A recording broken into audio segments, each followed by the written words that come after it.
Talking to my mirror like I love you so much. Curving on my critics like I heard you, so what? You can't kill my confidence, I think I'm the man. Tally all the I ever gave on my head. Lately I've been living like I can't take a loss. They ain't wanna help me, that's what made me a boss.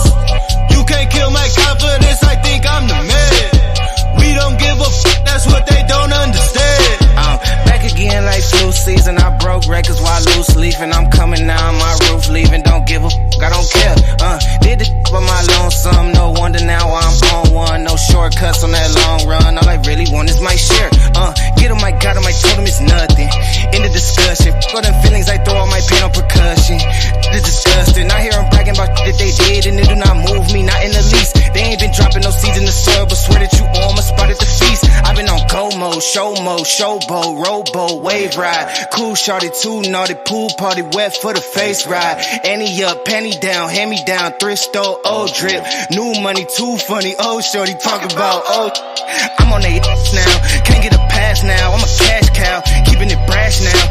It's trash now, I'm a spaz out. I've been killing my lows and living on highs. You see in the sky's the proof. You could just see in my eyes that there is no lies. I cannot disguise the truth. I've been duck dog getting to my new merch, color duck sauce on the new couch with my Chucks on. Get the on with that hate. I'm big cool on the small chat, cause I know now that I'm all that. Got a hawk guy on the ball cat. Get the out of my face.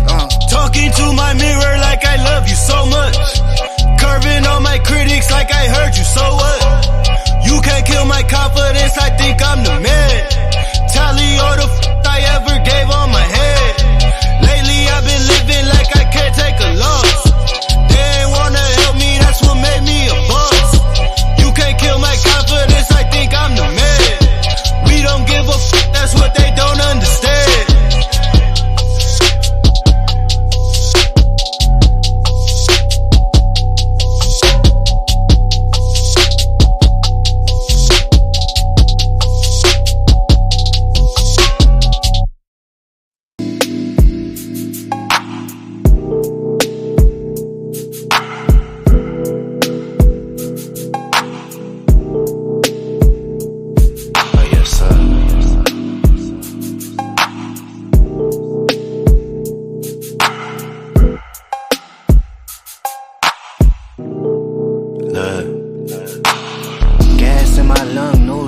On the cruise, country granted played the blues on the stools. Head wrap silky chewing on this oxtail. Scheming on a millie trying to hit the yacht sail. Gold shining lobster near the Everglade music. When we drop it's like you never made music. Better days never came easy to a quitter. Ain't no pump faking, let them see that I deliver. God body baby, big 7 in the skin. Probably why you never hear no better again. Higher than the spot that we bout to set the bar. Stankin', smell it before it left the jar. I just left the coast straight to another ocean. Got excuses, me, I'm really having motion. Sipping on mimosa, chopping real estate game. 40 years later, still the same lane. Just left the hood, never heard of you. 30 long years, not a single word of you. Shop booming, baby, come and get it while it's open. I don't have time, I've been busy having motion. Just left the town, things spoke to you. You a L7, probably served to you. Shop still booming, come and get it while it's open. I don't have time, I've been really having motion. Boy, stop playing, this is not your lane. Never. Boy, stop playing, this is not your lane. You know who you is, you know who I'm talking to. Welcome to Paradigm Shift TV 314. This is your brother, DMG the poet, the infamous DMG, aka Brother Pianki, the HNIC. And this is the Battle of the Ideologies tournament opener. And we got a powerful debate for you. This is the rivalry that I think is the preeminent rivalry of this particular tournament in this inaugural tournament that we kicking off. Shout out to the law firm Craig and Craig for them brothers putting this together, organizing this thing, coming up with the concept, the construct, the format, etc. The brothers put in a lot of work, took a lot of time and patience, but they did it. Shout out for everybody that's supporting. And now we are here. We got the man I call the Annihilator of urban apologetics, Jamel Lashley, aka J.Faqz. And we got the one and only Demus, Afrikan, the man who is your favorite atheist's favorite atheist. And they about to answer what I believe is one of the most pertinent questions in today's theology versus atheist arena or contest. And that is there sufficient evidence for God? Specifically, the Christian God. Now, it's a lot of people who wouldn't have taken this debate either way. So I want to shout out both of these brothers for taking this this particular topic and putting it all on the line. Now, for y'all who don't know, the winner of this debate moves on to the second round. The loser could still get picked by your man Zion the Lion. So the loser of the debate is not necessarily out of this thing.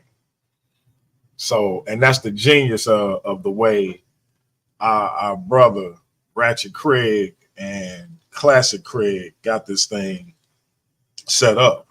So it's a very interesting format. Definitely a very interesting way to go about it. And I think y'all gonna enjoy it as it play out over these next few weeks. That being said, my brothers, please reintroduce yourself to the Paradigm Shift TV 314 audience, and we're gonna start with the Annihilator, J.Faqz. What's poppin', King? How you? You got it, man. You got it. I appreciate it. I appreciate the space. I appreciate the time. First and foremost, I am Jamel J.Faqz Lashley. Mr. If you turn your neck for a sec, your name's missing here to argue the affirmative. Is there sufficient evidence for a higher power, specifically the Christian God? I say yes. And I'll show you that in the presentation.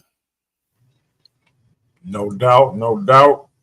Shout out to my man J.Faqz. Hey, just so y'all know, my man J.Faqz been supporting the channel financially like no other. Much love and respect for that. Everybody say, well, you only shouting him out because he's spending. Hey, look, you damn right. That's why I'm shouting him out. So get like him is all I got to say. Shout out to my man. My man been throwing them dollars like you would not believe. Like what you seeing right now is just the tip of the iceberg. Shout out to my man. Appreciate you, King. And then we have your favorite atheist, the one and only Demus. This is a brother who put in work all over the place, and we honored to have him over here. Please reintroduce yourself to the Yeah. It's the animated assassin, the cartoon commander, and Super Pan Man, wild as a Taliban. Come see me. I'm about to win this whole tournament, baby. Holla at me. He say he about to win the whole thing. All right, family. So what we doing? We got 5 minutes, 3 to 5 minute opening arguments.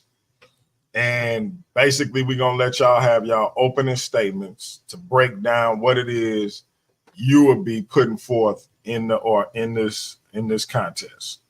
3 to 5 minutes. That's all we're giving you. You can take a minimum of 3. You can take a maximum of 5. It's up to you. If you take less, that's fine too.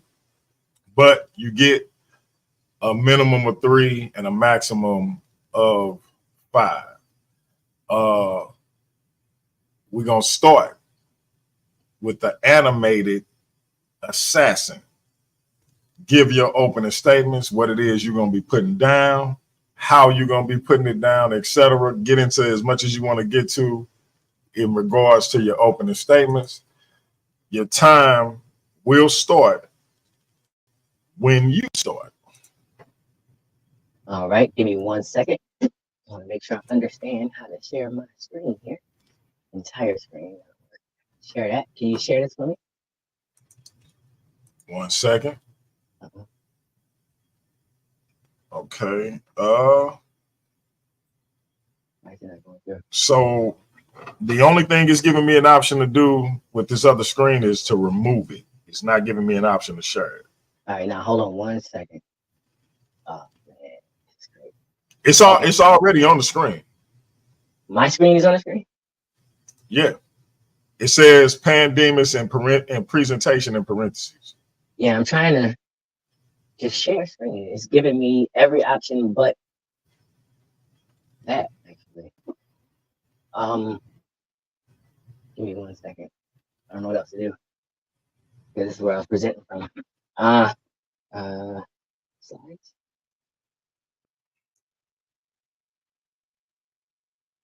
Shh.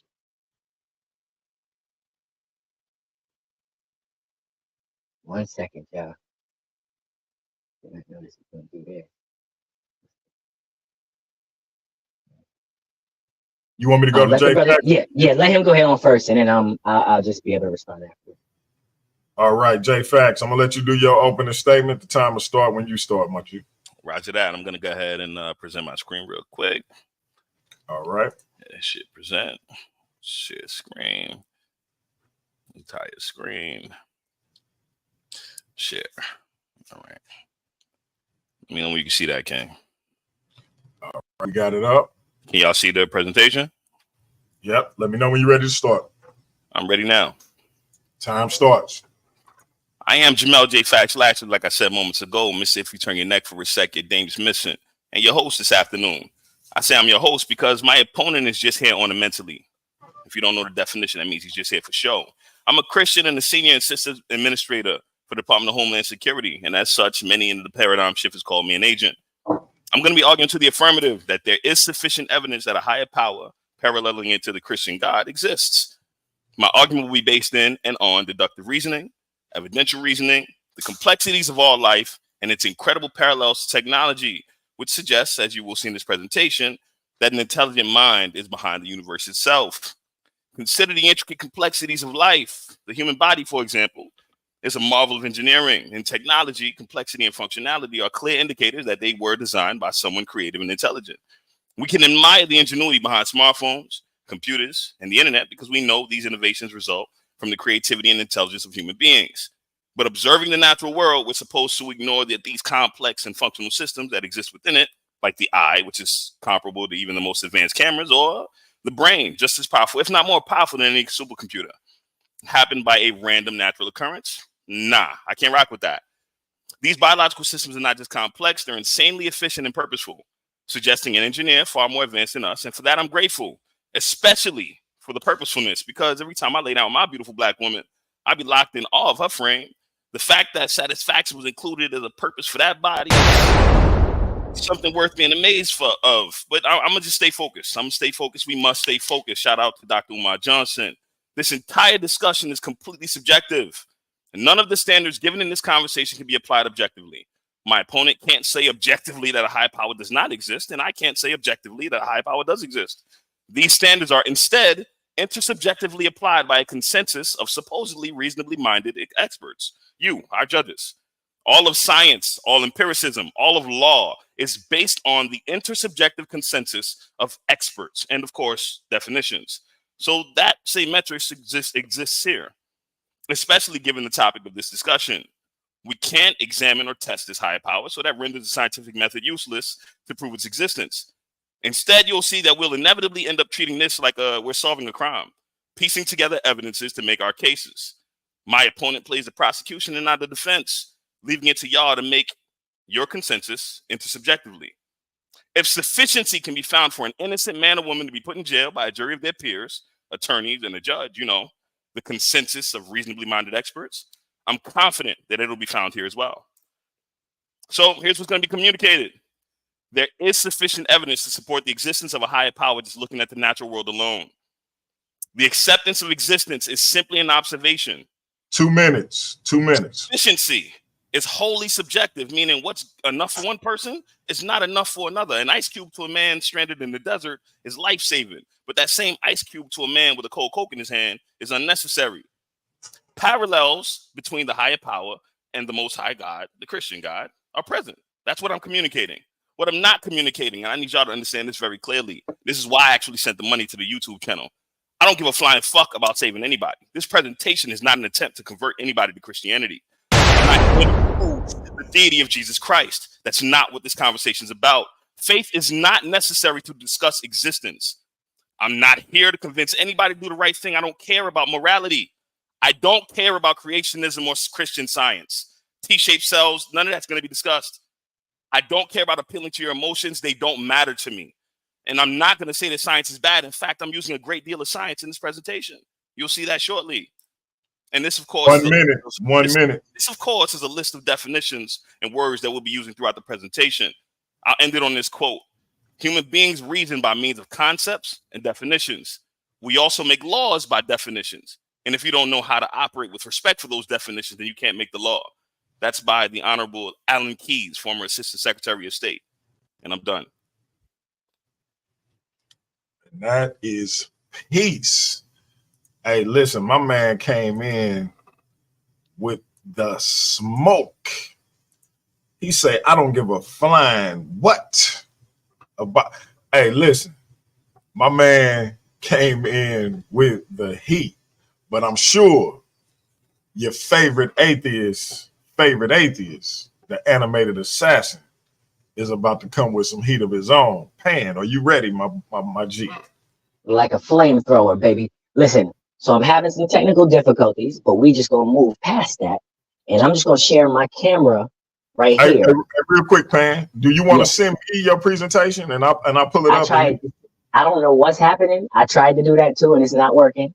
So what I'm gonna do is I'm gonna share my camera, okay? And you tell me if you can see this. Is this visible for y'all? It's visible, but it's like sideways. Sideways. Okay, now it's right side up. All right, but it's still a little crazy, right? But that's okay. Just go ahead and start me right here. Just understand that I'm going to give this whole presentation again so you can see these slides for real. But what I'm going to say is not really, okay, what I'm about to say is not predicated on these slides. It's just so you can have a visual. Understand me well, this is not a joke. You see how he said that in the beginning he gave you the $50, he's financially supportive of the thing? In the beginning of this, he said that he didn't even want the $300 and he would donate it to his opponent. This is not a joke. When I looked at his topic, I decided to reach out and fill out the forms, pay the registration fees for a $750,000 reward for the proof of paranormal or metaphysical claims. If he can provide the sufficient evidence that he claims he can, paradigm shift will be balling. Check. This man comes straight out of a comic book talking about he don't give a fuck. Oh, word. How very Christian of you. I happen to notice that DMG, a Christian, didn't even repeat that. Let's move on. Sufficient evidence. Now here you can't really probably read it, but here is sufficient evidence according to Stanford law, right? The standards of proof for sufficiency of evidence and what is accepted, right? Sufficient. He wanted to rely on that so bad. Hearsay is not evidence. So during his presentation, I don't want to hear hearsay. I want to see evidence. If we don't see evidence, I'm not trying to hear it. Here, again, it's probably backwards or something crazy, but is it backwards? Okay. No, but okay. Man, listen, real quick. I paused your time at 3:16. Okay. Finish this portion out, but like my girl Juju said, email me. I put my email in the private chat for the rest. Try after this. For the rest of the debate, just try to email it to me, and I can bring it up, and you can tell me when to go to the next slide, etc. You put the email in the back chat? In the private chat of StreamYard. So go to the private chat over to your right, and you can grab the email. Excellent. But for right now, for the presentation right now, we are looking for evidence beyond a reasonable doubt. There's different standards of burdens of proof. Okay. Beyond a reasonable doubt is where we are. Why is it so high? Because the standards vary by the type of matter. And the more serious the matter, the higher the standard of proof. And this right here, not necessarily his soul, because he don't give a fuck. But if we're going to talk about Christianity, it's other people's soul. And the existence of the higher power and the salvation of their soul requires high evidence. So if it don't fit, I ain't trying to hear that shit. Check. And as far as how we got here, the Lifetime made-for-TV movie they did, talking about why is everybody so mean to Christians, while they out there picking all these fights, being crusaders, not giving a fuck, while promoting Christianity, right? This is how we got here. When he came in the back chat saying everybody had a third grade reading mentality and understanding, right? This is how we got here. And this is going to be his downfall. Check. I'm actually finished. I'm going to come back when I get this presentation together. All right. You got 2 minutes left. 1 minute 58 seconds. Is that all you want to do, or you want to keep going? Nah, I can say a couple other things. Again, like I said, I asked him a couple questions about how his behavior was representative of somebody who truly believed that a Christian God exists. If you truly believe that a Christian God exists, according to your own salvation and soul, etc., whether you give a fuck about others or not, that is not what the book tells you to do in your actions or your speech. So he came out here perfectly representing who he is as a Christian, because he really don't believe this. And he coming out here just to do this because he like to argue. He's not out here to try and convert you. He's not out here to try and tell you anything true about Christianity. He just out here trying to win an argument. And according to the book, it said you ain't supposed to do nothing just so you can get seen. It said you're supposed to do everything to the glory of God. You're not supposed to never not give a fuck. Have a nice day. All right. I told you your favorite atheist was going to have that smoke. And these brothers are off to the races. And so we're going to get right into the main portion of this thing. And so opening statements are now over. We are going to the argument presentations. Each participant will have 2 10-minute rounds each to present their arguments. So we're going to start off with the Annihilator. Pan, make sure you checked out that private chat so you can get your presentation over to me. Let me know in the private chat when you email it so I can pull it up, and we'll get that thing situated so we won't have any more technical difficulties. In the meantime, I'm going to remove this other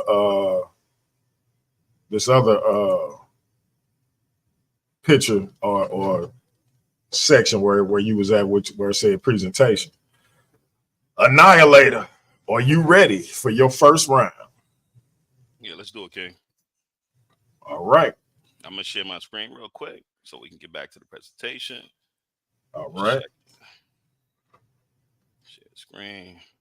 Type the screen. Boom. All right. Click this. Slideshow. All right. You can see the presentation? Yes, sir. Time start when you start. Roger that. I'm beginning now. I don't want to cheat no time. As you see, I was telling y'all definitions make everything, right? How we define things determines everything. That's just what it is. To answer this question, though, before I even continue, because I don't want to waste too much time, he wanted me to answer this question. I'm not wasting too much time explaining it. Is it ever permissible to lie in the interest of promoting or protecting Christianity? The answer is no. Next slide. To begin my presentation, though, let's talk about the human body. By definition, according to Merck & Co., the pharmaceutical company, the human body is a complex, highly organized structure made up of unique cells that work together to accomplish the specific functions necessary for sustaining life. When you look at the human body from a spec standpoint, it's a Motorola Razr from 2003. Weak in comparison, much of the technology we can compare it to much of the technology we possess today. It only possesses consciously, we're talking about the human brain here, excuse me, it only processes consciously between 40 to 50 bits per second. And as far as storage goes, it only holds roughly about 1 gigabyte to 16 terabytes of data. When you think about it, that's impressive given that modern technology took years to get to that point, let alone surpass it. And we were all born with that kind of power. Yet, while much of our devices today do amazing things, the human brain still reigns supreme. In order for a CPU to match the human brain, it needs cores. Hence the advent of the GPU. I don't want to give y'all a whole argument here. That's going to take too long to define GPU. Look it up. In our brains, those cores are neurons. The human brain has an estimated 100 billion neurons in it, allowing for insane levels of multitasking to take place, intricately intertwining how we experience the world we live in.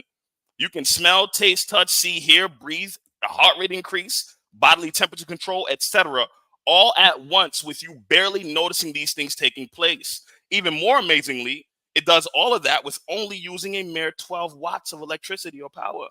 For a computer of any kind to be able to match that, it would require an immense amount of electricity and space. In fact, the average CPU runs on between 65 and 150 watts off the shelf at the nearest Walmart. You throw in a GPU and we talking about an electric bill higher than Snoop Dogg at the Source Awards.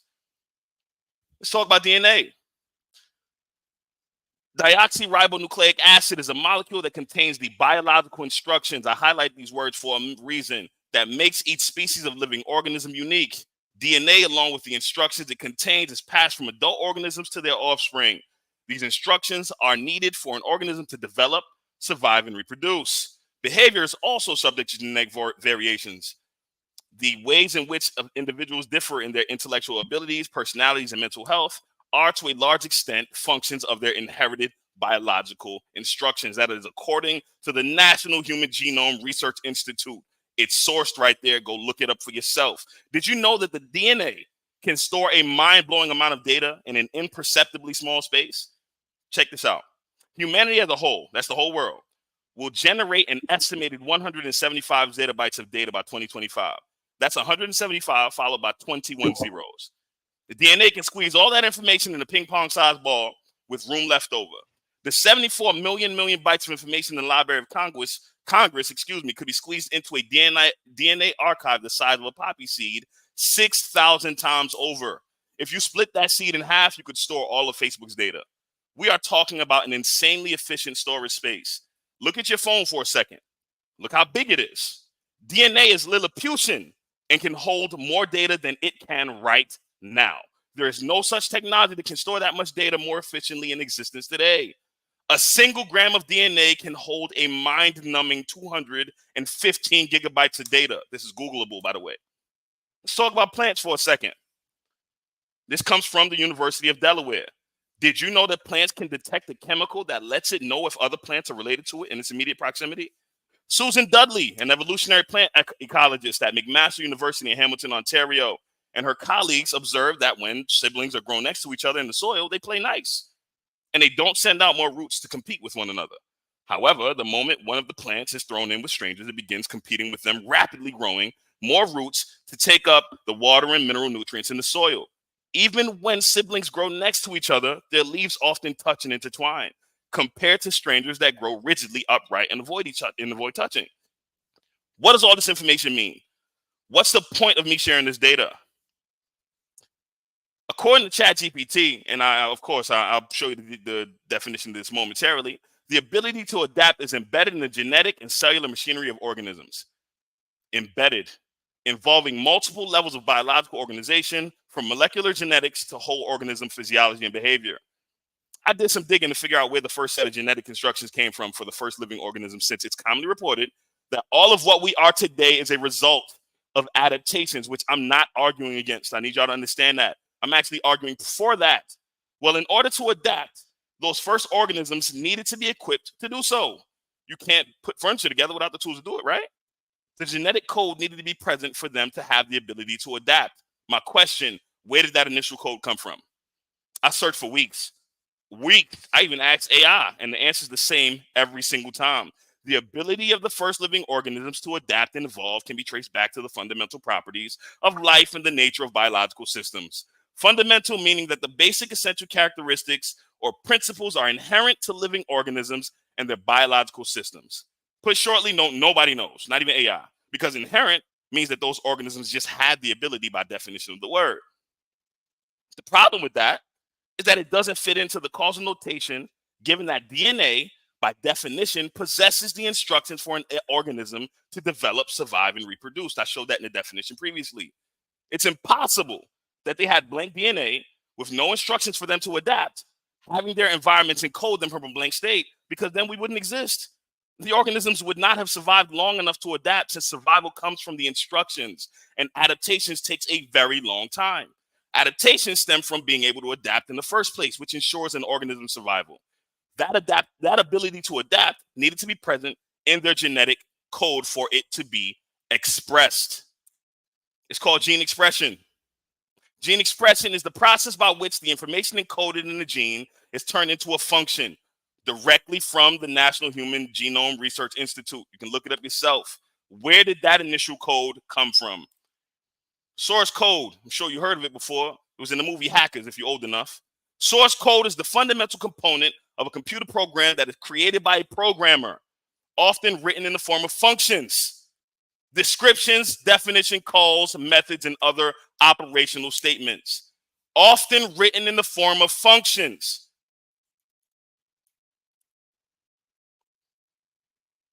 These instructions are needed for an organism to develop, survive, and reproduce. Those sound like functions. Let's keep going, though.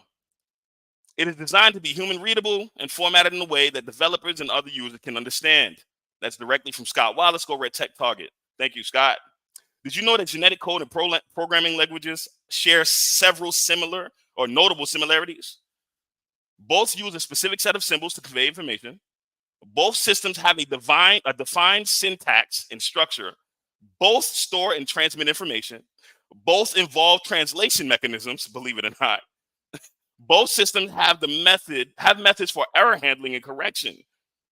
Genetic systems have mechanisms like DNA repair enzymes to correct mutations, like a virus, antiviral programming.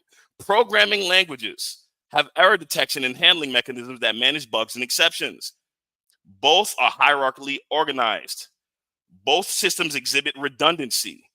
Both systems result in the execution of specific instructions. Genetic code is expressed through the synthesis of proteins, which perform various functions in the cell.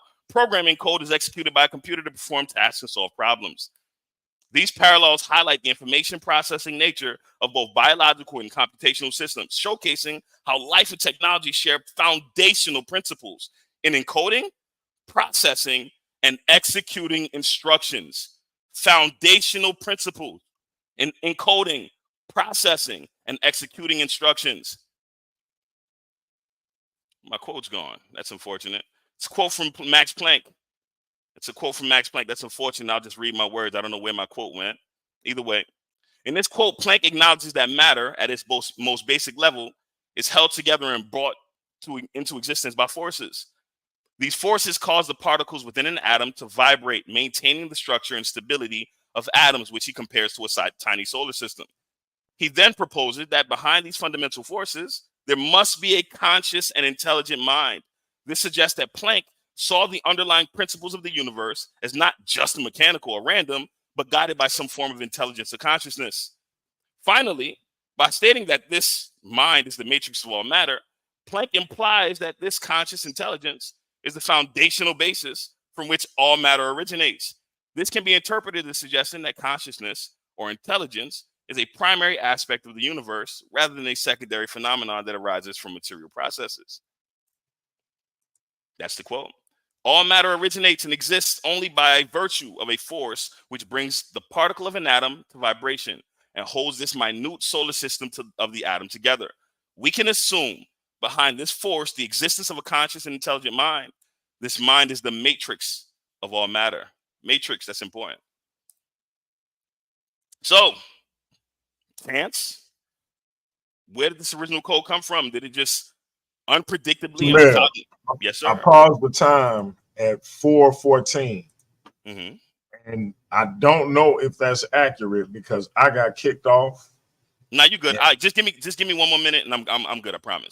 And it because I was completely kicked off, but the timer when I came back, that's where it was right under 5 minutes. And I let you go for a little bit, but I wanted y'all to know I was kicked off. So if anybody else was keeping time, let me know if that's accurate. If not, I only need another 2 minutes. I'm gonna read this slide and then I'll pass the mic. Okay, and I was gonna say, Pan, I'll give you an extra 2 minutes just in case he did go over just a little bit because I got completely kicked off when I tried to open Pan PowerPoint. So nah, you good. Yeah, go ahead. I'll start you back over, and if just 2 minutes, put it down to 2 minutes. I'm actually gonna I'm gonna just read this slide and I'll pass the mic. I'm good. Well, just go, and then if you forfeit the rest of your time, that's fine. Okay, I got you. Okay. Probability is the branch of mathematics concerning events and numerical descriptions of how likely they are to occur. The probability of an event is a number between 0 and 1. The larger the probability, the more likely an event is to occur. That's according to Wikipedia. Probability specifically. I'll link it if you need me to, or you can just Google it. Chance. The original code just unpredictably and without an observable cause just happened. The mathematical probability of that even happening is unfathomable, unfathomably small. Do you know how much has to be perfectly in line for a single gene to exist by chance? Let me give you a breakdown. A gene is typically ranged from 1,000 to as high as 10,000 nucleotides. You can Google that, long with some space in between. Many scientists currently agree that the earliest living life forms likely had between 300 and 500 genes. So 300 genes, using the minimal amount, would amount to about 300,000 DNA bases. The 2-deoxyribose in DNA determines the direction in which the backbone of it will spiral. Since organic molecules can be generated in both forms, the chance of obtaining all of one form or another in 300,000 bases is 1 in 2 to the 300,000th power. I can't even type it out for y'all to see how insanely small that is, because it would take up a ridiculous amount of slides. So what I did was I put it in a scientific notation. Do me a favor when you get a chance, screenshot that and put that shit in your calculator and tell me what it does. It's probably going to give you an E for error.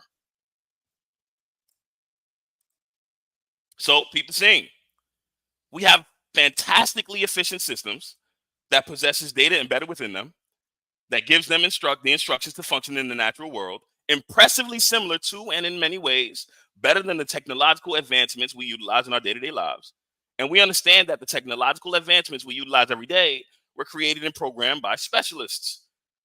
And my opponent would likely have us reject these similarities as evidence. Ladies and gentlemen, we got a problem on our hands. Are we supposed to reject all deductive reasoning capabilities to ignore these glaring similarities? Should we destroy every single definition in existence to substantiate my opponent's obvious bias concerning the matter? Are we expected to forsake our own ability to comprehend and analyze data at face value? I hope not. I truly hope not. The idea that he even brought my faith into question makes no sense because we're talking about existence. What in the fuck does Jesus Christ have to do with the conversation? I don't know. We're talking about whether or not the higher power exists. We ain't talking about morality. We ain't talking about my behavior. And if we are talking about my behavior, fam, listen to me very carefully. I am not afraid of the punishment that will fall on me in the event that I must be held guilty for my actions. I'm stand up like that. I'm stand up like that. I'm built like that. I'll take whatever it is to come my way. Doesn't change my faith. Of course, I'd have some forgiveness and things of that nature to operate within, but you clearly don't understand the Christian faith, and it has nothing to do with this conversation. Does a higher power exist? Yes or no? Is there sufficient evidence to say that a higher power exists? Yes or no? I say yes. I cannot objectively state that a high power exists. I can't go grab his hand, bring him to you, and put him on camera. You can't deny that it exists either. But we can pay attention to these evidences. We can pay attention to these similarities. I rest my mic. Right. And 31 seconds left. Do you want to say anything with that 30 seconds, or you want to go ahead and move on? Nah, I'm good, G. Appreciate it. No doubt, no doubt. That was the Annihilator of urban apologetics. J.Faqz in the set the time. And Pan, I don't know if you heard what I said, but I actually got knocked off, so I'm gonna start your time at 12 minutes. I hope you feel that's fair. If you feel like you need more than that, let me know. Jamel, if you good with him getting 12, because like I said, I don't even know how long I was gone. Give him 15. Okay, I will give him 15. Pan, you good with 15? Oh shit, my bad. I was asleep. What'd you say? 15? No, I probably won't need 15 minutes. Wow, go ahead on it. That's how you doing it. How you doing it? Okay. Subscribe now. Was you able to the thing that I sent you? Can you share that? All right, give me 1 second. And to the chat, I've sent the syllabus to what I'm talking about in the chat. Y'all can go ahead and follow along with what I'm talking about. Yeah, I had some technical difficulty, but we will move right past that in Jesus' name.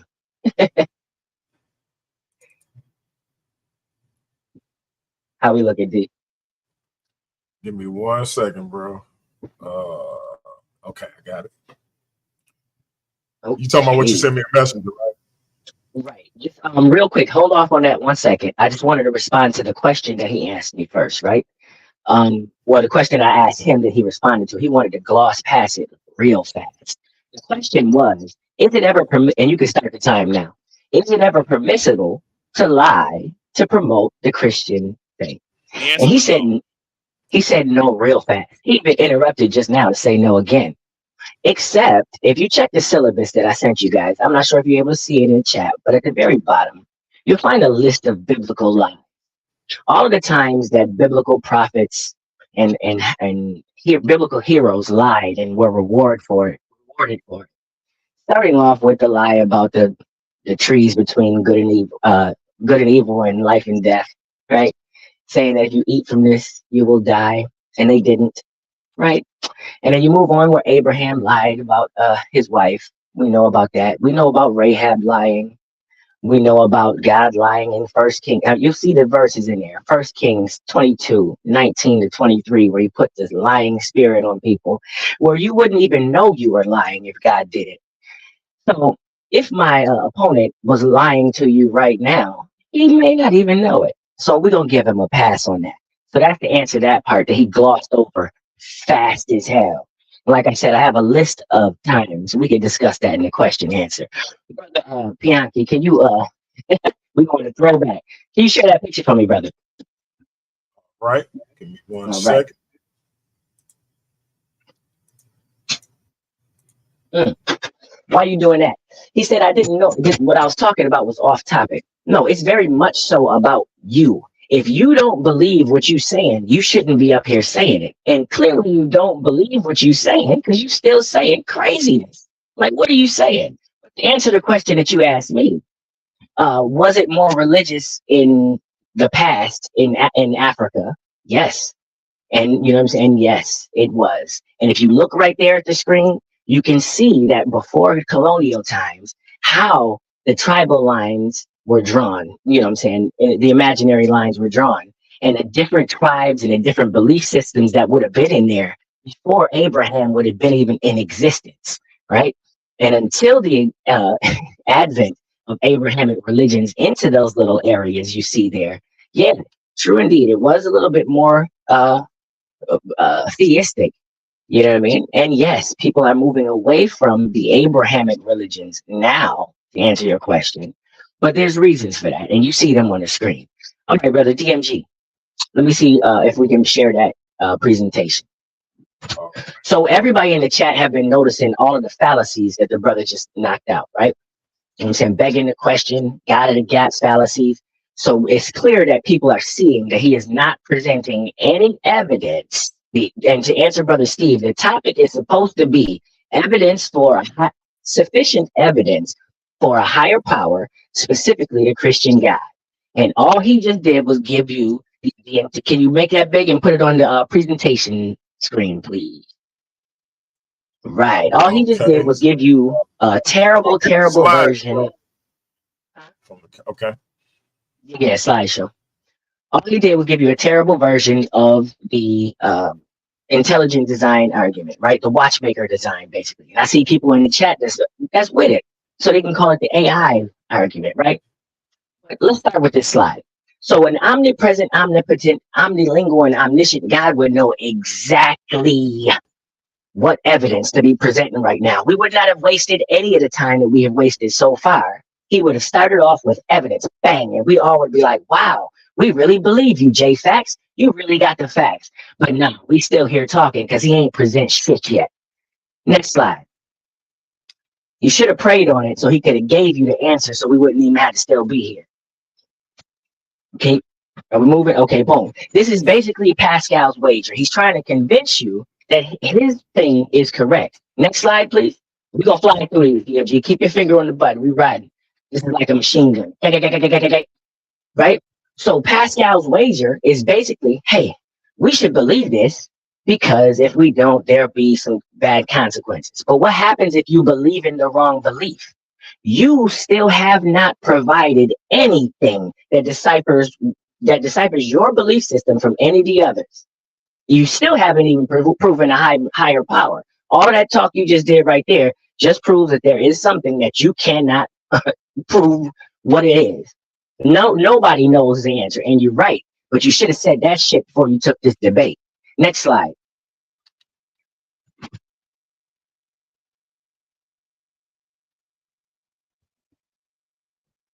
Let's get serious. Next one. Like I said, we will move fast through these joints because he ain't even at this point. Some of these slides is just so people can see him. We're gonna fly through these joints. Boom, right there. So the teleological argument is what he just went with. Okay, it's a terrible argument. It was terrible when Ray Comfort got slayed on it every single time. When you see him on TV, when you talk about the banana was perfectly designed for the human hand, it's ridiculous. Have you ever seen a builder without a building?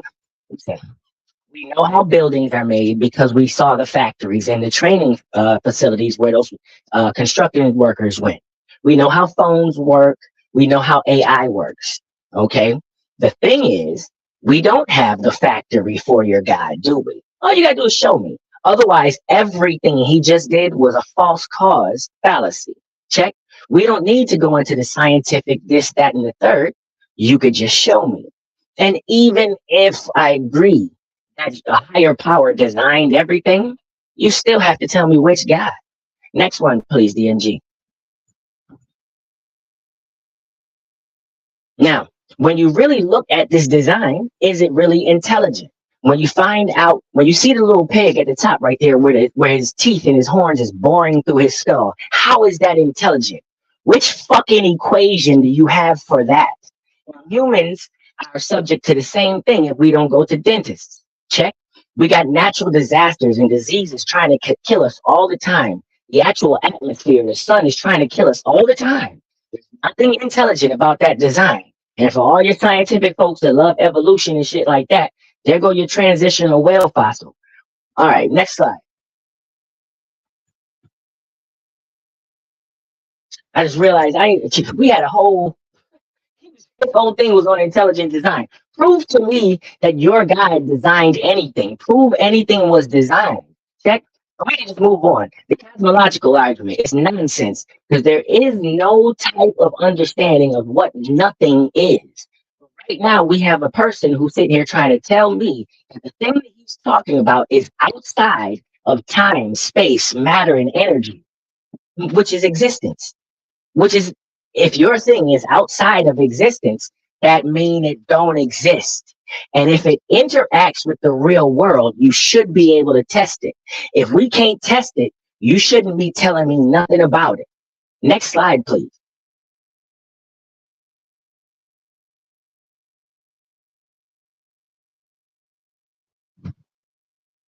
Check the moral argument. He don't care about the moral argument because every time people have an issue with the moral issues in that favorite book of his, you know what I mean? They can't answer nothing because, of course, just like that meme say, the Bible got a problem with one of the following: genocide, rape, lobster, and slavery. The only one that it speak out against is fucking lobster. That's ridiculous. All right.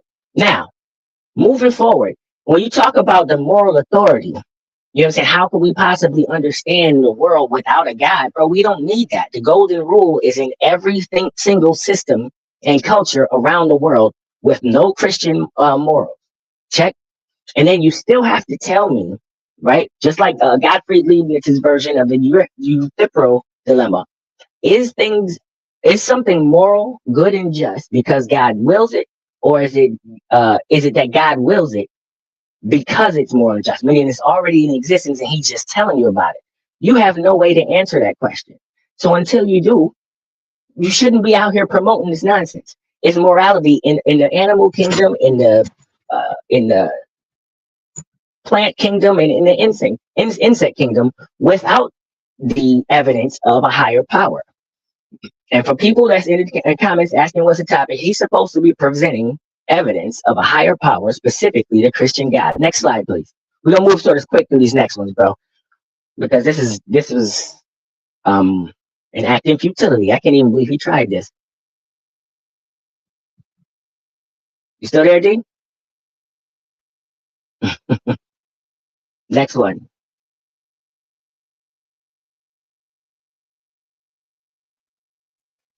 Next one, bro. You want me to move past this one? Yes, sir. Okay. Like I said, we might slide through some of these, so just because I really just want to move fast. I'm really looking forward to him providing some evidence because thus far he's failed terribly. Check. So presuppositionalism and biblical inerrancy is what's usually relied upon in these type of arguments, right?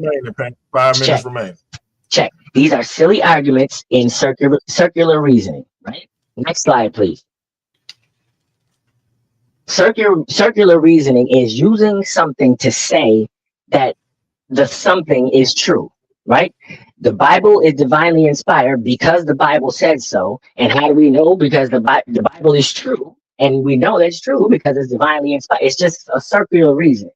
Show me some evidence. It's basically Tevin Campbell scholarship. We don't have time for that. You know what I'm saying? We need some actual reasoning.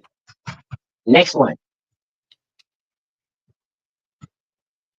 Yes, Uncle Ben said, with great power comes great responsibility. It was Stan Lee in the comics. All right, ontological Mad Libs, you know what I'm saying? We don't need to go through all of this. You know, whatever God you can imagine, let him prove something. Go ahead, move to the next one. It's an hour-long presentation on each one of these slides. You can move to the next one and then the next one. Next one. Because see, the issue is we supposed to be sitting here seeing some evidence. No. Go back. These next two. How we looking on time? So evidentialism is supposed to be 3 minutes, 35 seconds. Check. Evidentialism is supposed to be showing me some evidence. Normally they talk about an empty tomb, which proves nothing. They want to talk about martyrs, which proves nothing that except for that people believe something and they was willing to die for it.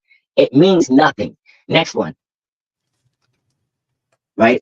So my question is, why exactly, if we believe that Jesus is this supernatural thing, why would he have come to earth? Right? The whole reason he would have come is to prove that he was this supernatural being.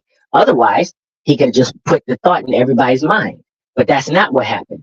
Supposedly, he physically came down by birth the first time and then came back 13 more times to prove, right? So I know he's going to say that he can't prove nothing right now. However, an omniscient, all-powerful being could do that, and he supposedly did that already. Next slide, please.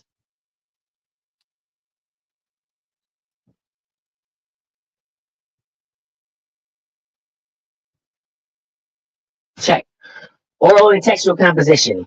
We can get into this into the question and answer, but when we talk about the truth of this, we need to figure out how do we know that the things that these people wrote down and were willing to die for was true. How do we have? We don't have evidence because there was one person who wrote down what other people told him. Check, right? Then they sat down and went around and started telling people about it, right? So you got 6 to 7 years before Paul's ministry, where there was an oral tradition, where all type of messages got mixed up and confused. Next slide, please.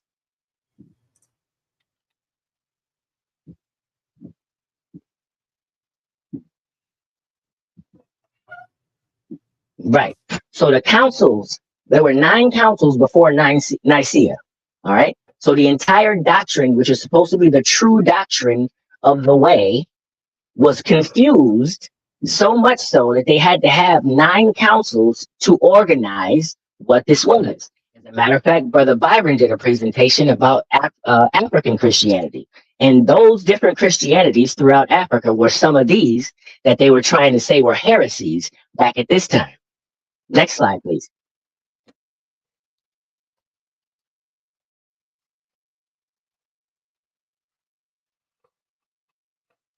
Check.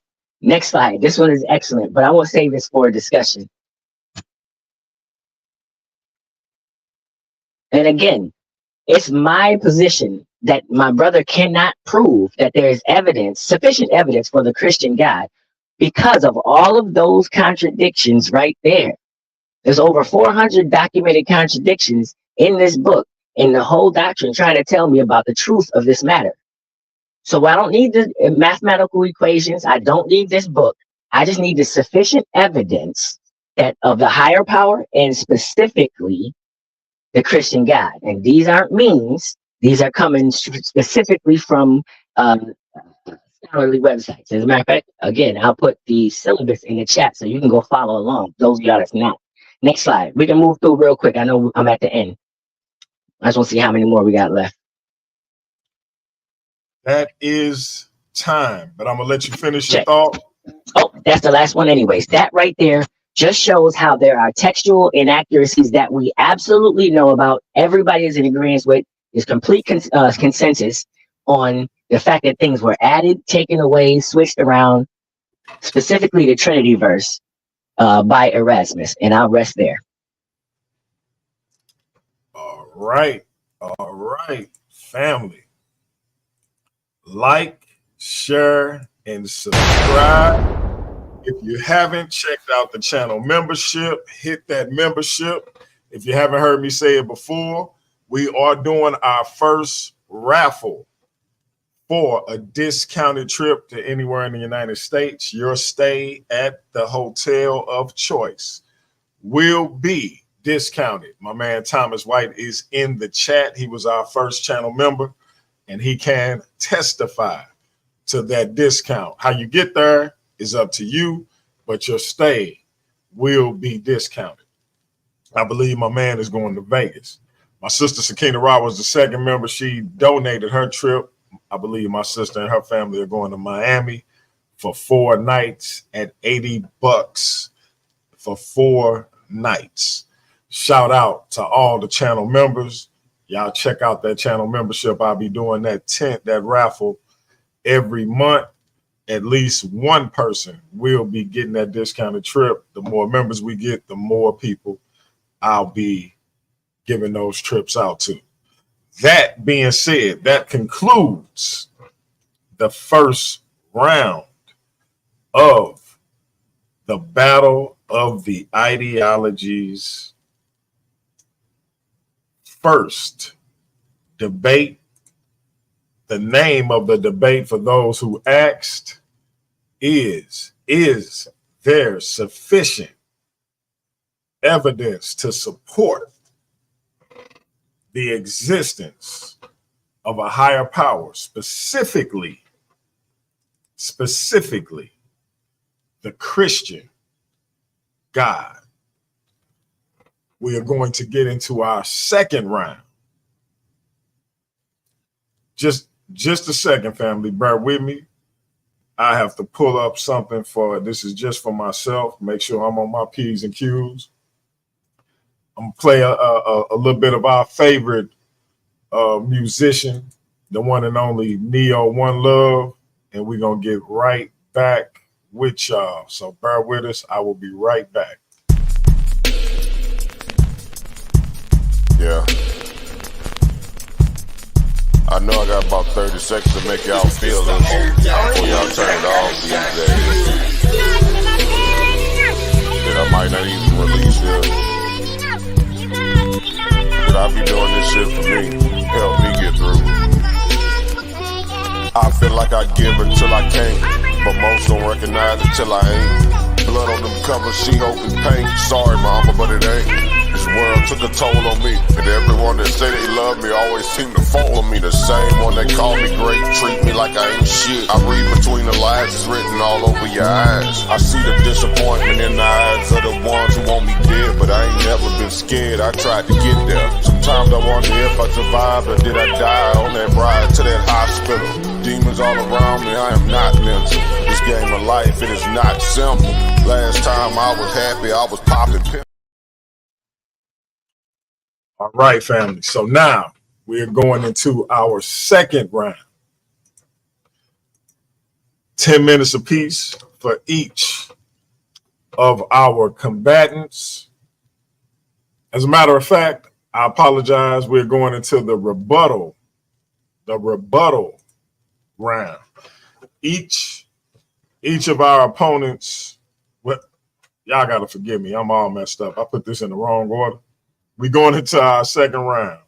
10 minutes apiece, and each debater will have 10 minutes, just like they did in the first round, to continue their arguments. We'll go into the rebuttals and question rounds after this, and we're going to start this time with your favorite atheist, the one and only Demus. We opened up with the Annihilator the last time. We're going to open up with Demus.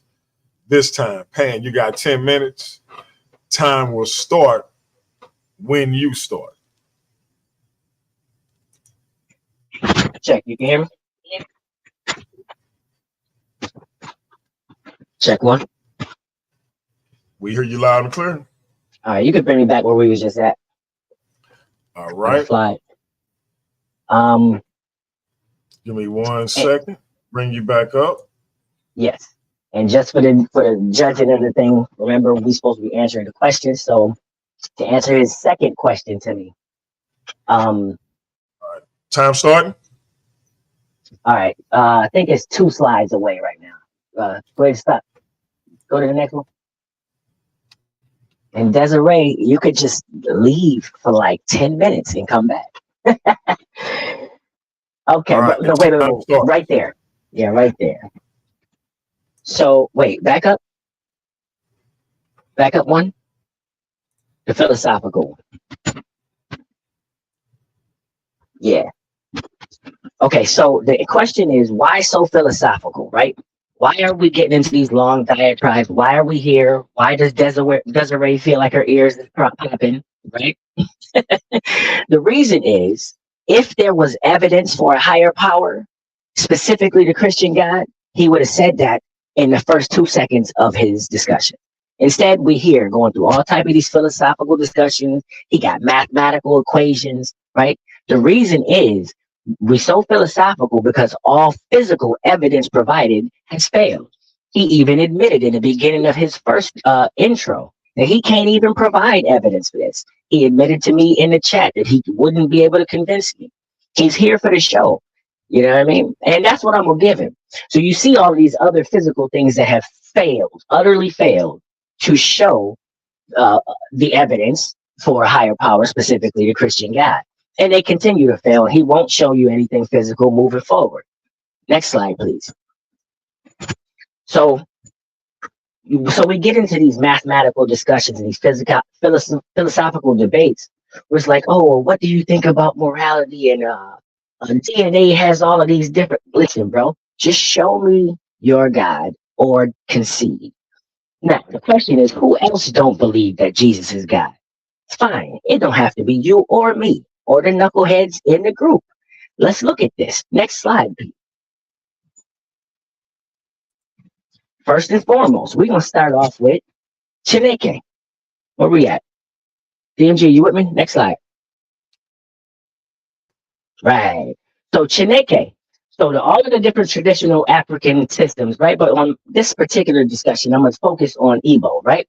So they have a tradition that was handed down from ancestor to ancestor, divine revelation. They have scripture. They have miracles, in fact. And they have prophecies, right? That have come true that we can see today, specifically the Uga Azi, right? You have the yam and cocoa yam. Next slide real quick. That saved humanity after the son and daughter of the king were killed and were resurrected. Well, here you see the iron snake prophecies that told of the coming of the white man before they came. Yes, we should know about this as black folks, but we have no idea because we worried about fucking Moses and Abraham. Why don't we know about Mugawa Kabiru, Masako, and Mwende Mwea? We don't know about them because we don't give a fuck. Because you really think that they doing something evil. I heard him say the other day he loved the story of Shango, but he know it's fake. Now, how you gonna disrespect the culture like that? Next slide.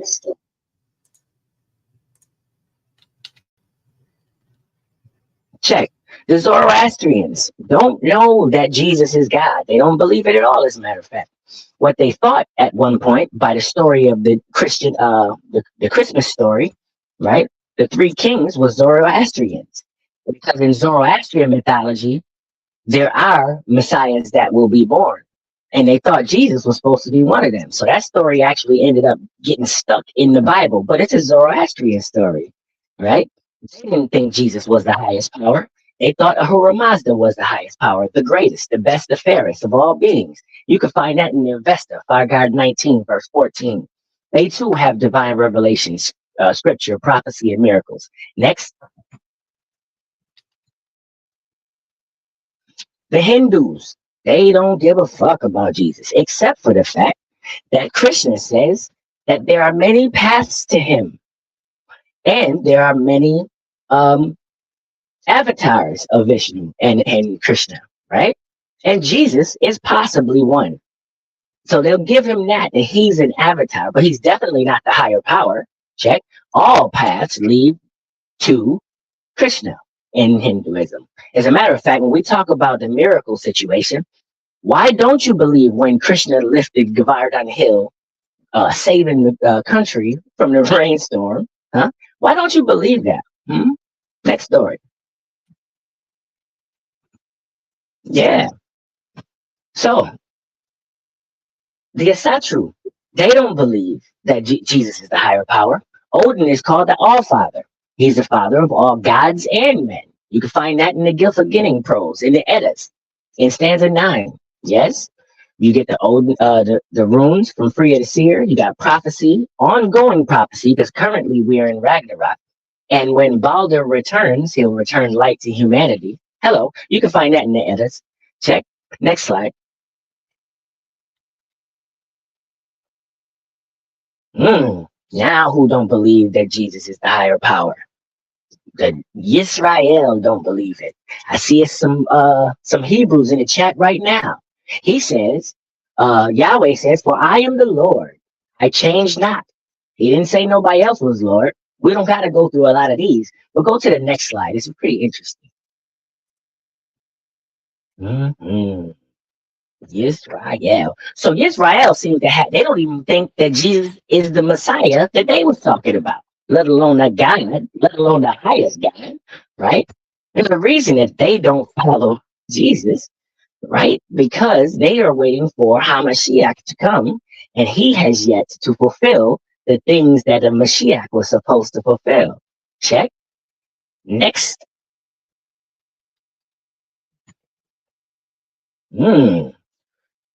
Who else don't believe that Jesus is the highest power? What does that quote say? And this life is eternal, that they might know that the only true God and Jesus Christ, who they say. Go to the next slide, please. We're not even gonna mess around with this. You're not telling me that Jesus out his own mouth said he's not the true God and definitely not the highest power. Let's see what he's saying. out their own words. Here we have Jesus, Paul, and Peter. Paul says, "For there is one God and one mediator between God and man, the man Jesus Christ." Come on, man. Then you got Jesus out of his own mouth. Again, John 17:3, the only true God, right? John 5:44, the one and only God, speaking about Yahweh, right? Believe in God, also believe in me, separating himself from, we're not going to go through all of these. You can see it on the screen. Then we got Paul talking about there is no God but one. Check. And he's not talking about Jesus, because later on he's talking about Jesus. That's 1 Corinthians. Then we see in Ephesians, God the Father of all, who is over all, and in all, right? Next, you see Peter talking about Jesus of Nazareth, a man attested to you by God. God performed through him, the man. Next slide. This was in their own words, by the way. Right. And again, getting back to the other point that people in the chat and my opponent seem to miss. It is important that if Christians truly believe that they represent it well, because when we see Christianity out in the world, all we see is nonsense. And that's why you see people leaving Christianity at the highest rates ever in history. You're not supposed to be cursing according to Ephesians 4:29. How many times he was cursing in here? I don't give a fuck. I'm not Christian. Right? You're not supposed to you're not supposed to have braids. Interesting. My brother got dreads. All right. You're not supposed to have long hair. I remember that one. No anger, rage, or malice, or abusive language. Remember all that abusive language you see in the videos leading up to this? And he was so proud to tell you about the oath that he took. I swear you're not supposed to take no oaths. That's okay. But see, the thing is, a lot of times, remember I told you earlier about they're allowed to lie. See, because he knows that if he goes through all the nonsense, he can still just repent and get out of jail free. Let's go forward one more.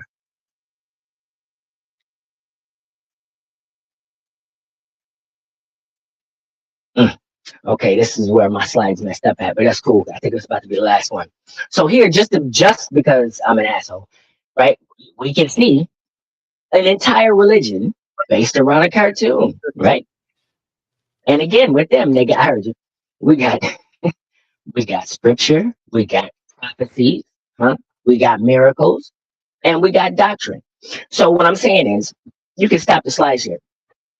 So my entire position is, this brother has not yet provided evidence for the highest power. I just showed you 6 different cultures, including Jesus himself, saying that he's not the highest power, right? I just showed you all of that. I also showed you that I've already paid the registration fee.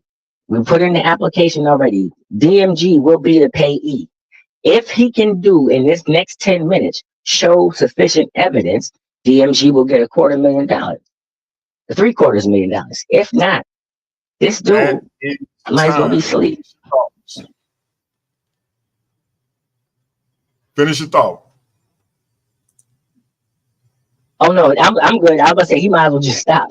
He shouldn't even say nothing if he don't plan on getting his $750,000 for you. Hey, listen. I told y'all, my man Demus was coming with the smoke. That being said, it's time for the Annihilator to put in his second round. Now the fun part is coming up, y'all. It's the 2 minute. I mean, it's the Q&A and the rebuttal time. So that's the fun part. We're gonna do the rebuttal first, and then we're gonna get into the Q&A. So just keep that in mind. But the Q&A is where these brothers actually get to go back and forth. And so y'all stay tuned for that. So right now, we're going to reset the clock at 10 minutes, and we're going to get in it with the Annihilator, J.Faqz. But Demus has shown up and shown out. Shout out to your favorite atheist. J.Faqz, my brother. It's Are popping, you kid. ready? Yeah, I'm ready. All right. Time starts. When you start, let me know if you want me to share your screen. Yeah, I'm actually going to share my screen, but I want to. You can stop my time the minute I share my screen because I want to address a couple of things real quick. Okay.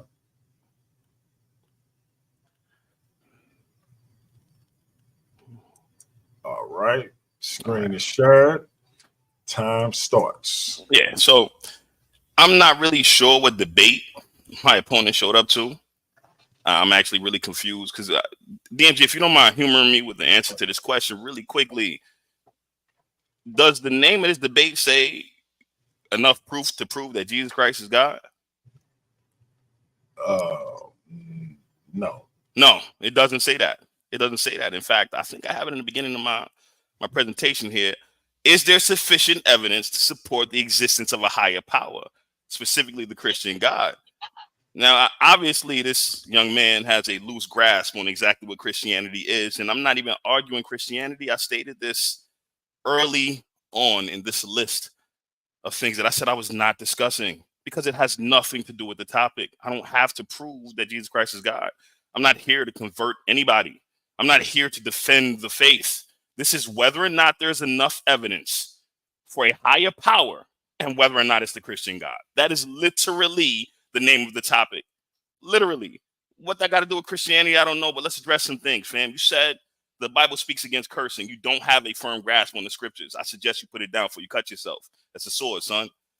However, my Bible, when it talks about cursing specifically, it's talking about actually wishing something ill on another person using your words. Cursing, as we understand it, profane language, of course. Profane language. Profanity, as we call it, is nonsensical. Do you know that the word fuck has a litany of applications? A litany of applications. Well, Jay, what does that got to do with Christianity? He brought it up, so let me address it. If I'm not mistaken, royal law, according to the scriptures, is love your neighbors, you love yourself. That fulfills the whole of the law. So if I'm sitting here and I'm not telling one of my fellow men, fuck you, then I'm not violating royal law. But if I'm in some pussy and I'm laid up with my black woman, I'm digging it out, and I'm like, fuck. Am I committing the same sin? Did I violate holy law according to Christian law? The answer to that is a resounding no. It's a resounding no. All you did was misappropriate scriptures in order to attack my character. That's an ad hominem, sir. That's an ad hominem. You couldn't even stick to the topic, fam. Does a higher power exist? I literally didn't even bring up any Bible scriptures in the entire first 14 slides of my presentation. Not once. I don't know why your advisors ain't forewarn you.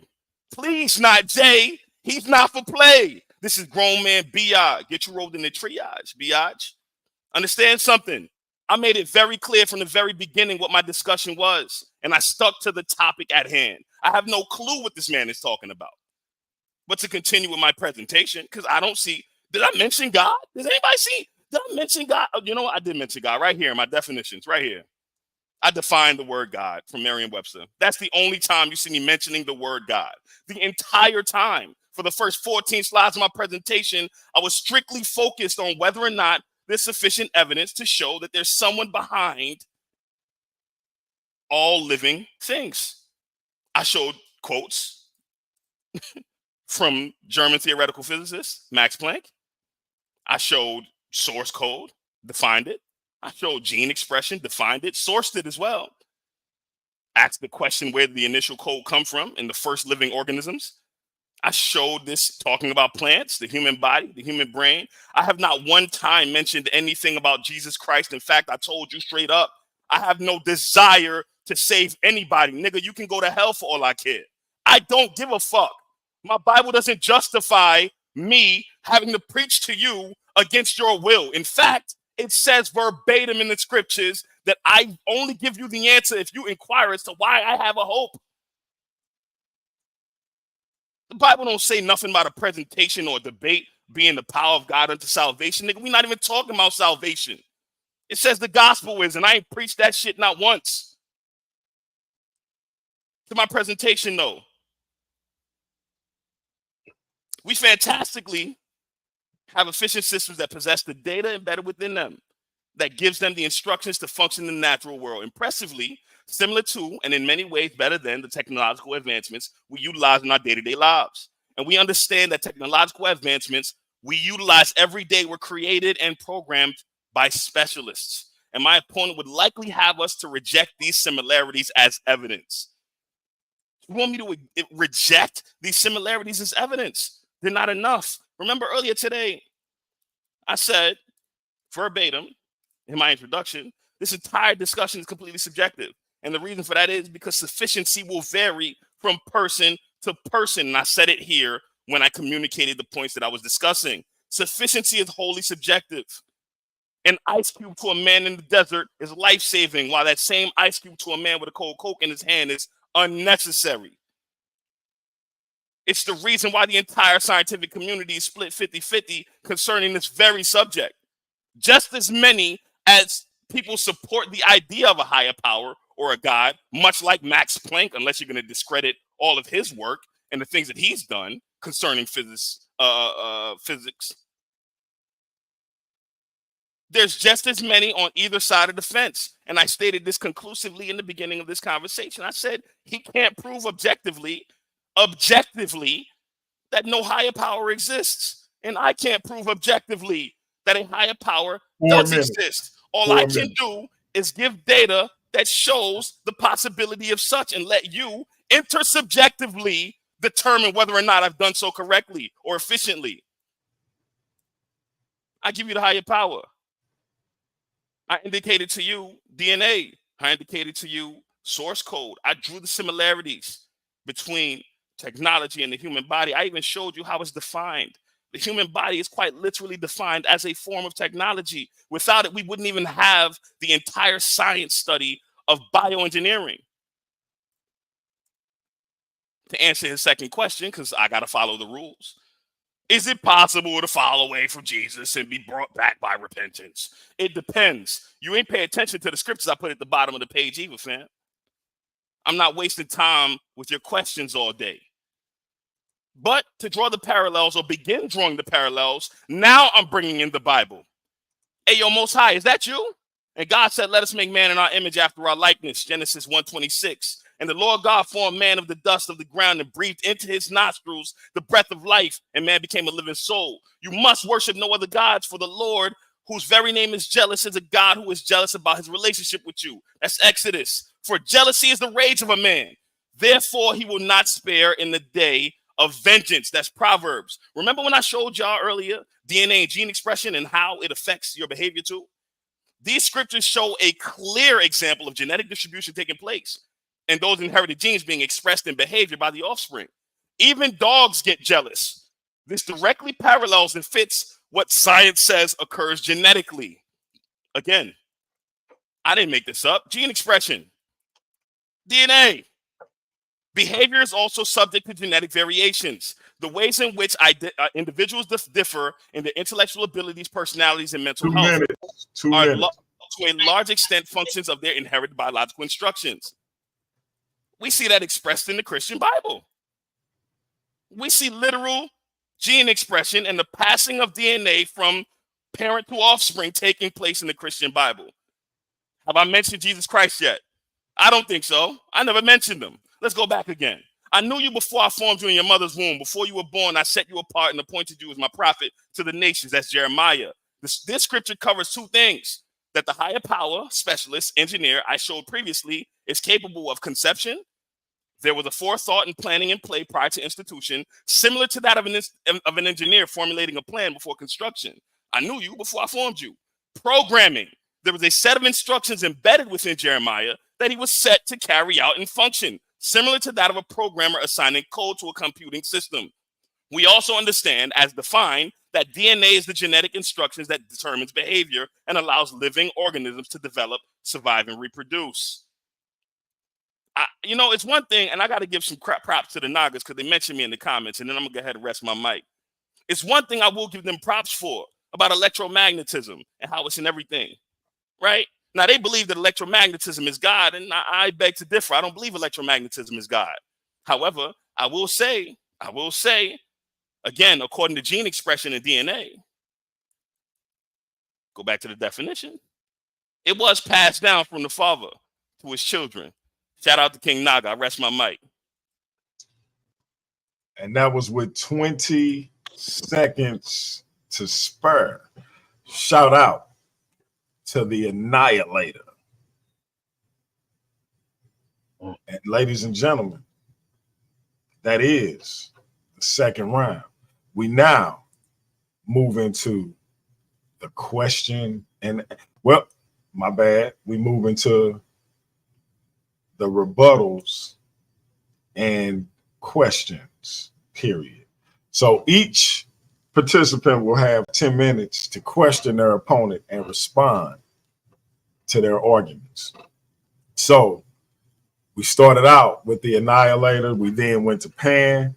We are going to go back to the Annihilator for this section. So now I just want to say, in this section, you are required to answer each question. You will get 10 minutes to ask as many questions as you can. Your opponent, if he doesn't answer the question sufficiently for you, you can just simply move on to the next question. You don't have to linger. You don't have to have a mini debate. You can simply move on, or you can spend as much time on that question as you want to. It is up to you. It is your 10 minutes to do with what you want to. Annihilator, it is on you. The time will start when you start. You have 10 minutes to question your favorite atheist, Pan Demus. Roger that. Roger that. I appreciate the opportunity.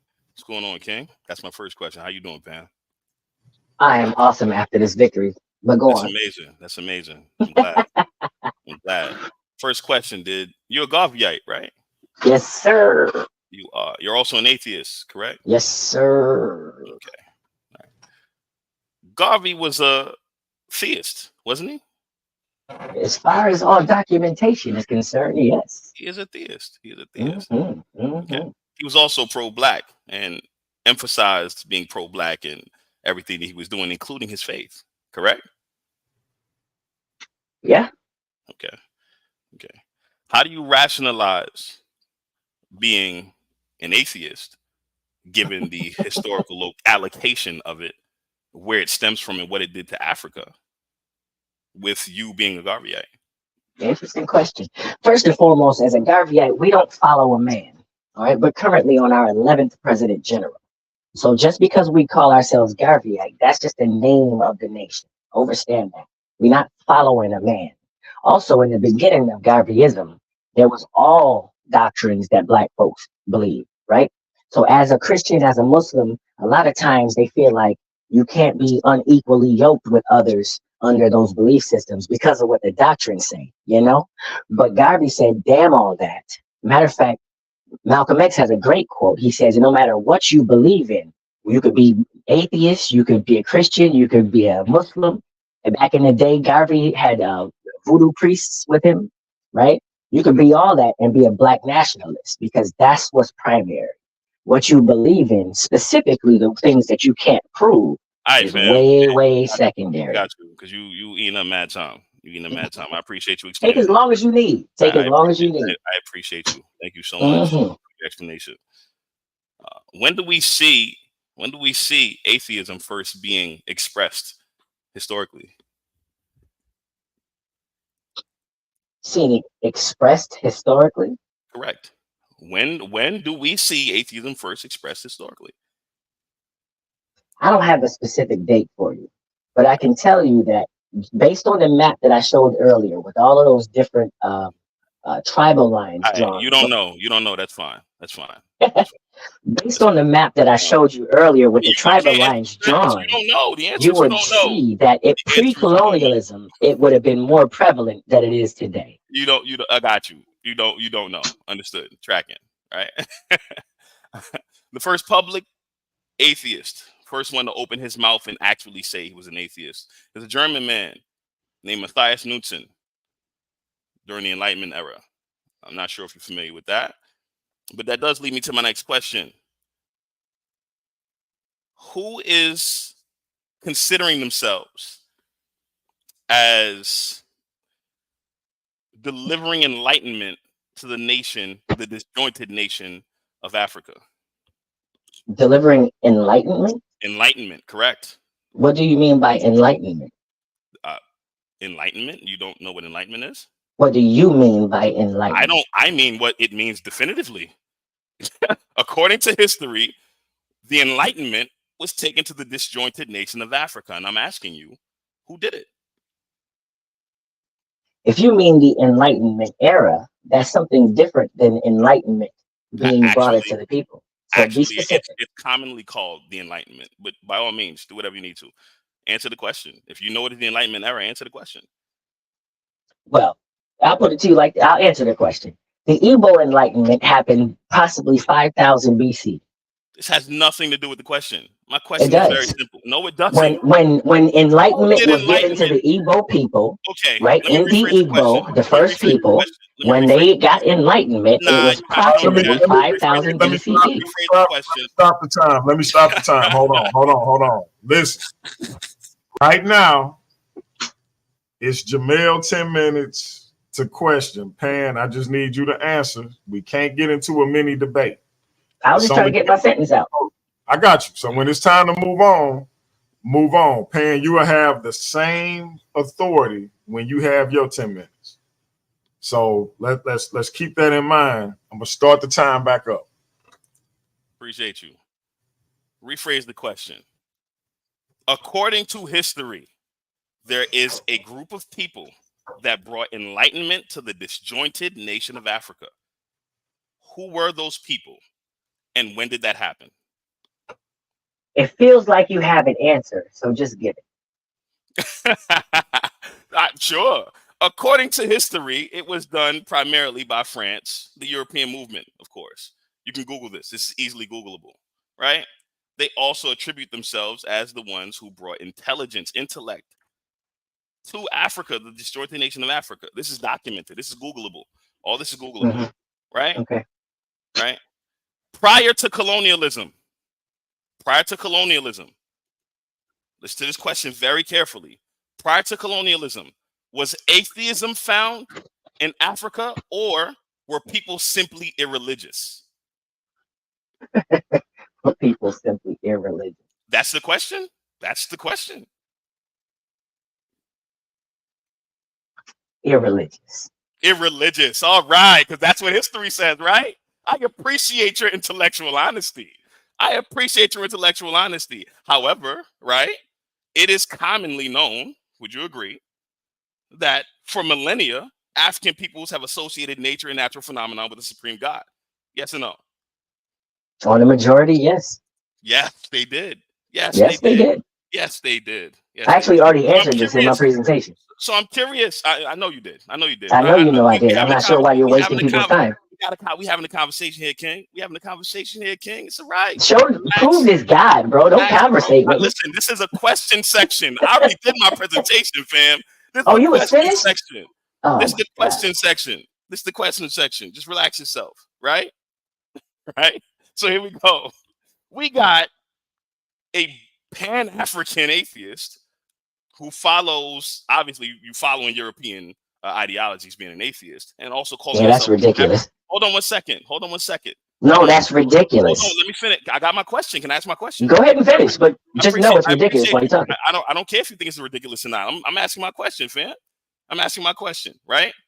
Now, you're Pan-African. You consider yourself Pan-African while also an atheist following the, let's call it, European ideology of atheism, right? Because we already know historically it's irreligious in Africa, not atheism. Atheism doesn't come until the advent of colonialism. That is historical fact. You can Google this. My question to you, sir, right?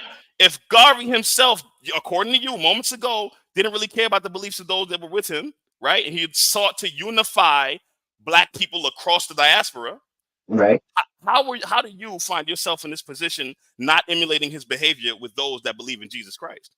What are you talking about? The very first conversation me and Darian on your team had was me introducing him to the president of the Baltimore division. Get your fucking facts straight, bro. Yo, fam. Fam, I'm nothing. going Prove this guy. No, I got you. Prove this guy. Here's the situation, right? Here's the situation, though, right? Here's the situation. You stated, right, that you do look for unity with Christians. However, of course.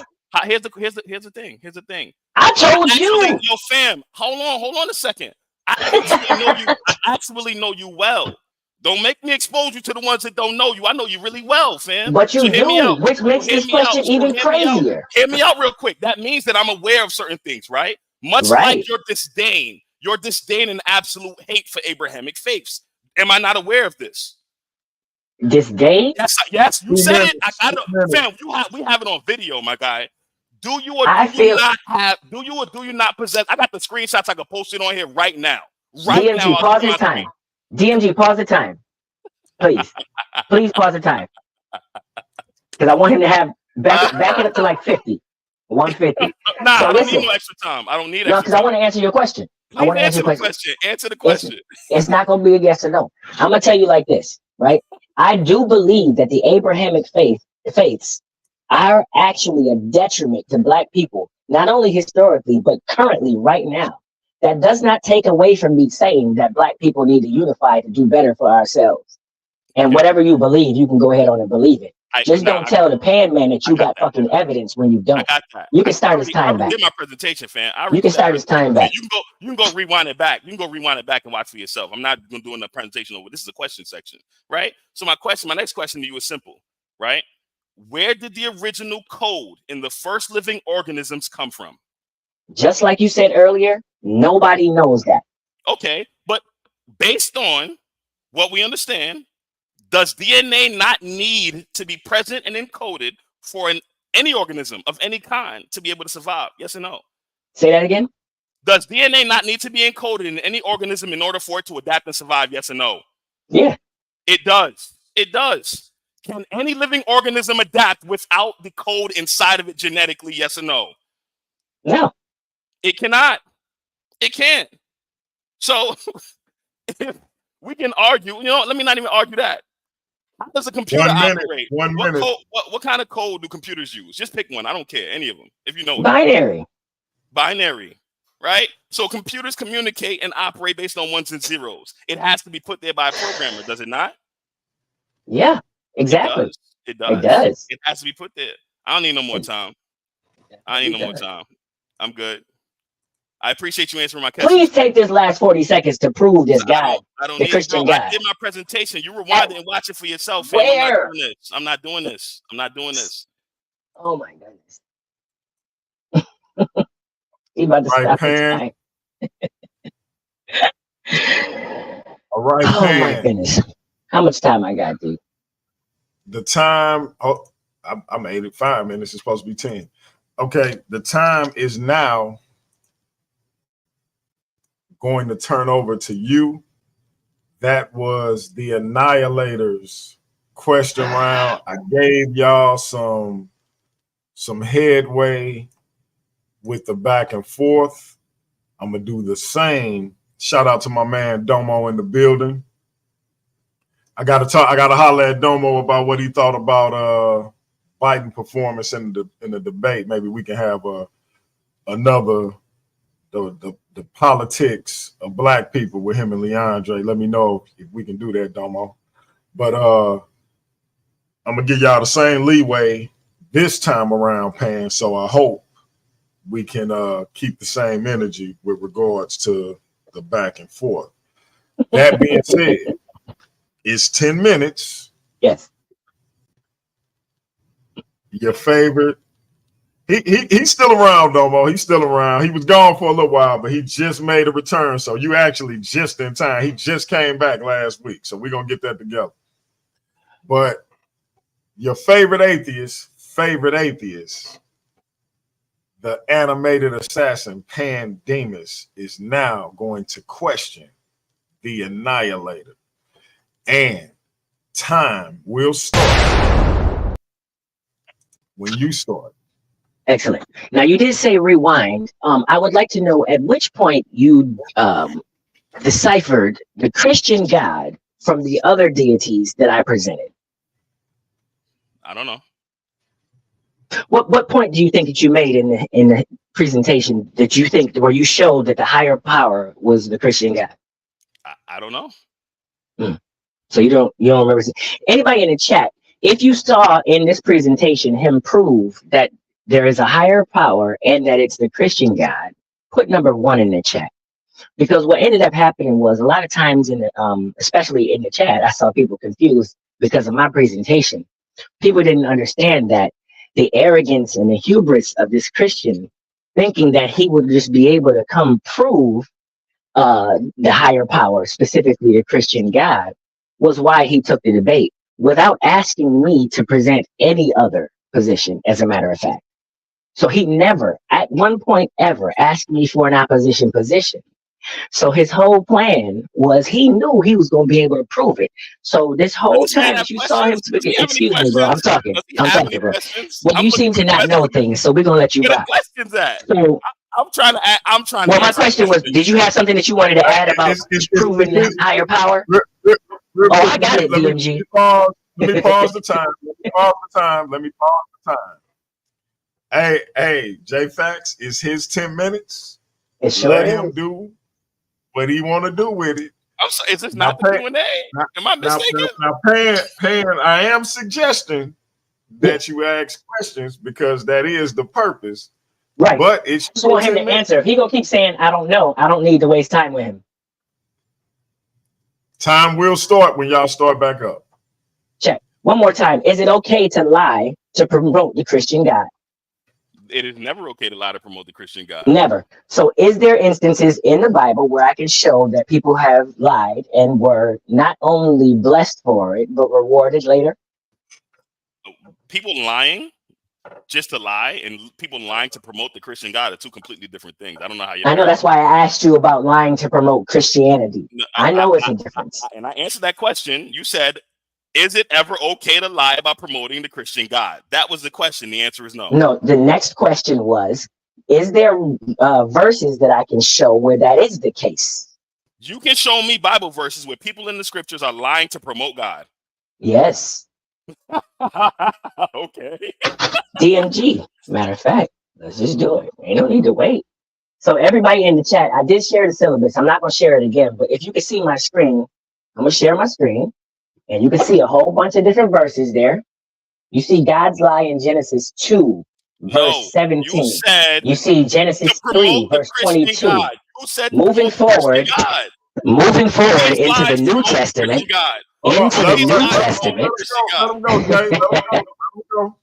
Into the New Testament, you see Joshua 2, verse 4 through 6. You see Matthew 1, verse 5. You see James 2, verse 25. You see God putting lies in people's in prophets minds. Check. And you see it again in 2 Thessalonians 2, 11 through 12. Matthew 10, 22 through 23. So more God deception in Romans, right? In Romans and Isaiah. All right, Pan. So now I got you. Are you taking this opportunity to continue the debate, or are you asking J.Faqz questions? I was asking him a question and he lied again. I just wanted to show that he was lying. Okay, moving forward. And the reason I said that was because, of course, he would lie to promote Christianity. And here we are. So my second question was about leaving Christianity, falling away. And he said sometimes. What are those times when it's okay to fall away and come back? It depends. On? Variable factors. Like? A bunch of variables. Okay, so again, what we're going to do? Here's what we're going to do, right? Since you're asking that question, when is it okay for you to get redeemed back to Jesus Christ, right? Yeah. Because we're talking about Christianity now. We ain't talking about existence no more. Yeah, you had days to answer this. You had days. I got you. We're talking about Christianity now, not the existence of God. Got it. So the answer to your question is simple. If a person is already a Christian and they go back to sinning as crazy as they were prior to being a Christian, the Bible actually condemns that in Hebrews, and I can show it to you if you like. No, I don't need you to show it to me. Okay, all right. Now the next answer to that question is there's also a such thing as the unforgivable sin, where you cannot be forgiven, right? Right. I can show. Can I show that, or you good? You just want me to keep we don't need you to show that either. The last part of this is very simple, where a person actually has a contrite heart and they're repentant, according to the definition in the Bible, in the Greek or the Hebrew, and they're repentant, and they can Thank you very much. And they can be restored. They can be restored back to where they once were. Correct. That's an excellent answer. So everybody in the chat, Hebrews 6 verse 4-6 says, "For it is impossible." It doesn't give you any different shit that he was just saying. It says impossible. And that does show, I heard you. Someone in the chat earlier said, "Oh, did he show a verse where there was a contradiction?" Yeah, there's fucking one. And in my presentation, I showed a Bible Viz study that shows over 400 contradictions. So it's not about people hating God and wanting to turn their back, or even hating the Abrahamic faith, which I do have issues with. Trust me, because I feel like they are a detriment to our people. But there are definite intellectual issues with the doctrine, specifically the contradictions that would have been around in those times when the oral traditions was getting bounced around like the telephone game. Check. So now, I'm waiting if you got some questions for me. You're waiting with an answer. What you want to answer? Do you have proof for you? Okay. Here, I got a question. Where in this presentation did you show the existence of a higher power, specifically the Christian God? I showed similarities in the presentation throughout the entire presentation. But I showed you. Okay, so where did you differentiate between? Where did you differentiate between Jesus and Odin? I never mentioned Jesus Christ because the topic is not discussing Jesus Christ. The topic is the higher power, specifically. The topic has nothing to do with Jesus Christ. Can we get a pause? Can I just get a pause real quick? I got a question for you as a moderator. DMG. You pause me? Can you just restate the title of the debate one more time, please? Okay. The title of the debate is there sufficient evidence to support the existence of a higher power, specifically the Christian God? Who's God? The Christian God. Excellent. Okay, you can start to play again. The time again. I just need to make sure we get that going because his ass was lying again. Who's the Christian God? Who's the Christian God? Lying again. Who's the Christian God? This ain't got nothing to do with Christianity. This ain't got nothing to do with Christianity. Who is the Christian God? Fact, who is the Christian God? Of the debate. Who is the Christian God? Excuse me, sir. I could have swore this was my time. I remember in the beginning of this. You're faking right now. Excuse me. Hey, who's the Christian God?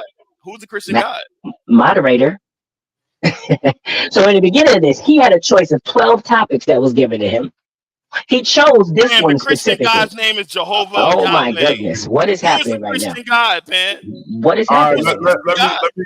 Let me stop the time again. Okay, so Pan. Yes. I'm gonna ask one more time. Are we continuing the debate, or are we asking J.Faqz questions? I was trying to ask him a question. He cut me off.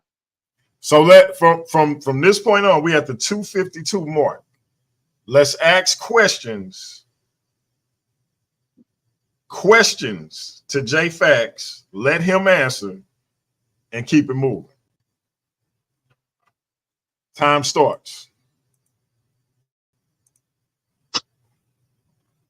So, as far as you're concerned, who is the Christian God? Jehovah or Yahweh, depending on the pronunciation you choose. And in this debate, where did you show that Jehovah or Yahweh was the higher God? Right at the bottom part of it. So, in comparison to Chineke, Odin, and those other miracles and all those other things that are comparable to what you are claiming, you think you just differentiated how? I made a clear distinction showcasing at the very bottom part because I didn't talk about the Christian God at all until the end of the conversation. The presentation. That's the whole problem. That's what I'm trying to get at. I'm answering your question. Let me clarify. I don't know. I got you. I showed that a higher power exists throughout the entire presentation, and then I drew the similarities to show the Christian God. That's exactly what I did. That's called deductive reasoning. It's where you draw a line. You know how to draw a line, right? You failed to do that throughout. Okay, all right. So deductive reasoning. We're gonna go back in here one more time to the chat. If y'all feel like y'all seen this line being drawn, please put a 1 in the chat. I'm interested to see what y'all thinking. But what I heard was the teleological argument, which was the watchmaker argument, which has been debunked thoroughly a million times. What I heard was a mathematical equation. I never talked about creationism at all. What I heard you talk about was a mathematical equation that had anything to do with a higher power or a Christian. I never mentioned Christian Science at all, not once. I never. Watchtower argument. He brought up the gene. Oh my goodness. He brought up the gene thing that Jolanda in the chat pointed out was nonsense.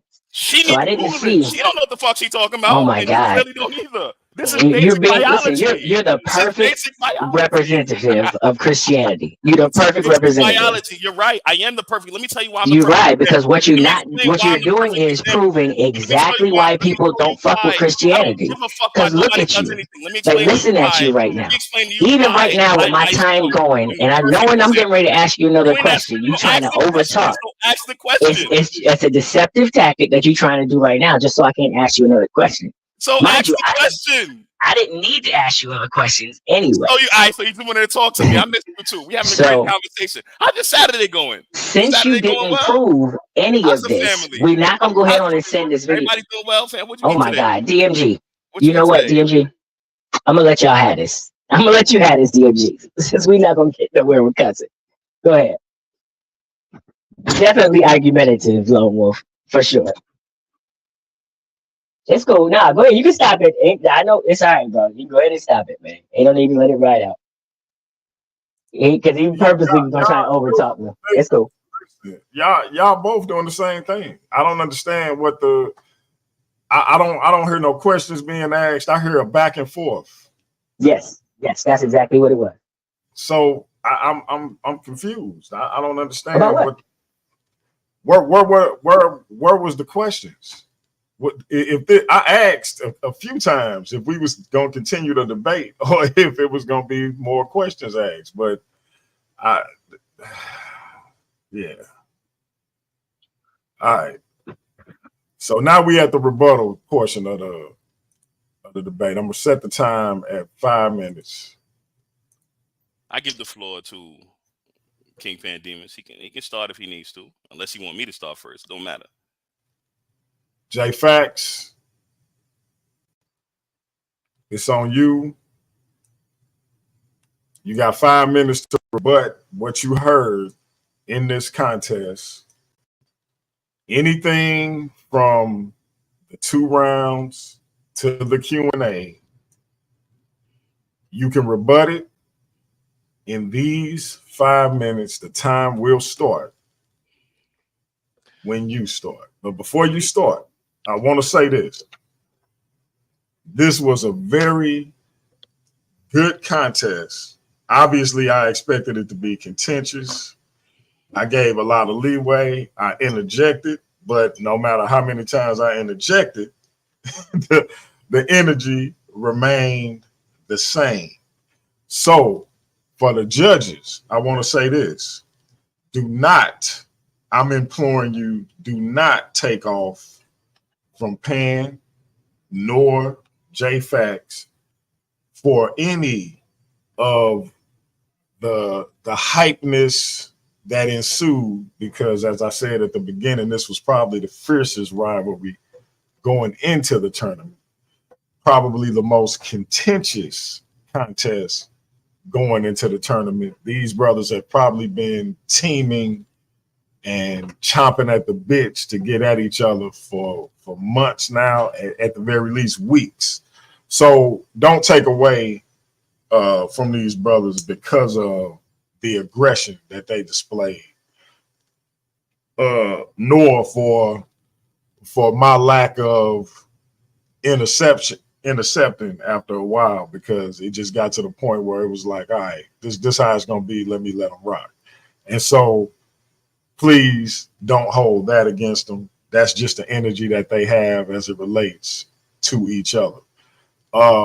J.Faqz, you got 5 minutes to rebut everything you heard in this contest from your favorite atheist, the animated assassin. and then we'll turn it over to him to do the same. Roger that. So you can start. So, this was interesting to say the least. I thought we were discussing whether or not a higher power, specifically the Christian God, existed. We ended up talking about whether or not the Christian faith was valid. We ended up talking about Paul, Peter, John, Jacob, Matthew. I really don't know what the hell we was discussing. But we were supposed to be talking about whether or not there was sufficient evidence for a higher power, specifically the Christian God. And I find it really interesting that instead of addressing whether or not there was sufficient evidence, he decided to just attack Christianity. I don't know what the fuck that had to do with the conversation. I don't know what that had to do with the debate. I don't know what that had to do with anything. It was whether or not there's sufficient evidence to prove that a higher power, specifically the Christian God, exists. I took my time to simply draw those parallels, show similarities in technologies and biology, show how we have the ability to engineer the human body. If you can't engineer things that can't be engineered. I'm not really sure, to be honest with you, what I could even rebuttal about what he was saying, because he did not talk about the topic at hand. He tried to make the Christian God Jesus Christ. He tried to make the Christian God Jesus Christ. I'm not really sure. I'm not really sure what his point was. I don't know what direction he was going in. It is not my responsibility, according to the parameters of this debate, to prove Jesus Christ is Lord. That wasn't the question of the debate. According to Christian law, there are 3 in heaven that testify. And the Most High God, the Father, his name is Jehovah, Yahweh. That is who I brought evidence for in order to draw parallels to this higher power evidently shown in natural sciences, natural existence, the natural world in general. I don't really understand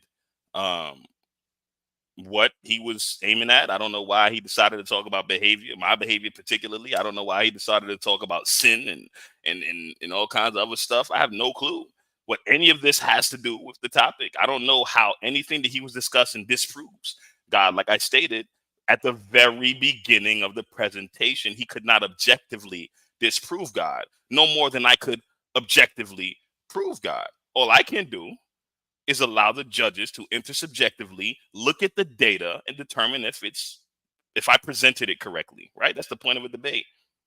That's the point of the debate, right? Whether or not I put together the information correctly for them to see what it is that I got going on. I don't know what this man was discussing. I have no clue. 2 minutes. What he was aiming for.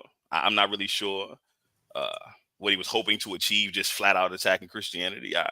I stated early on what my position was. I stated very clearly what I wasn't doing. And then I showed evidences. I didn't show anything from the Bible throughout my presentation until the bottom, when I had to draw the parallels between this higher power and the Christian God. That's it. I really don't understand where he was going with it. It was actually really confusing. I enjoyed the Q&A session, though. That was a lot of fun. I enjoyed the Q&A session. That was a whole lot of fun. I had a blast with the Q&A session, but I can't. It's literally impossible for me to rebuttal against the things he was saying, because none of the things he was addressing had anything to do with the topic of debate. Literally. Is there sufficient evidence that a higher power, specifically the Christian God, existed? He was supposed to show that there wasn't, and he went straight into attacking Christianity. I don't know. I don't know. I don't know. I'm gonna rest my mic though. Right. All right. So, hey, J.Faqz, I think you had an awesome debate. What the judges say. For now, it's on your favorite atheist, the animated assassin. And you wanted me to show my, so let's go to it. Yeah. Sister Mika, he didn't show none of that. That's the problem, right? So let's see, it might be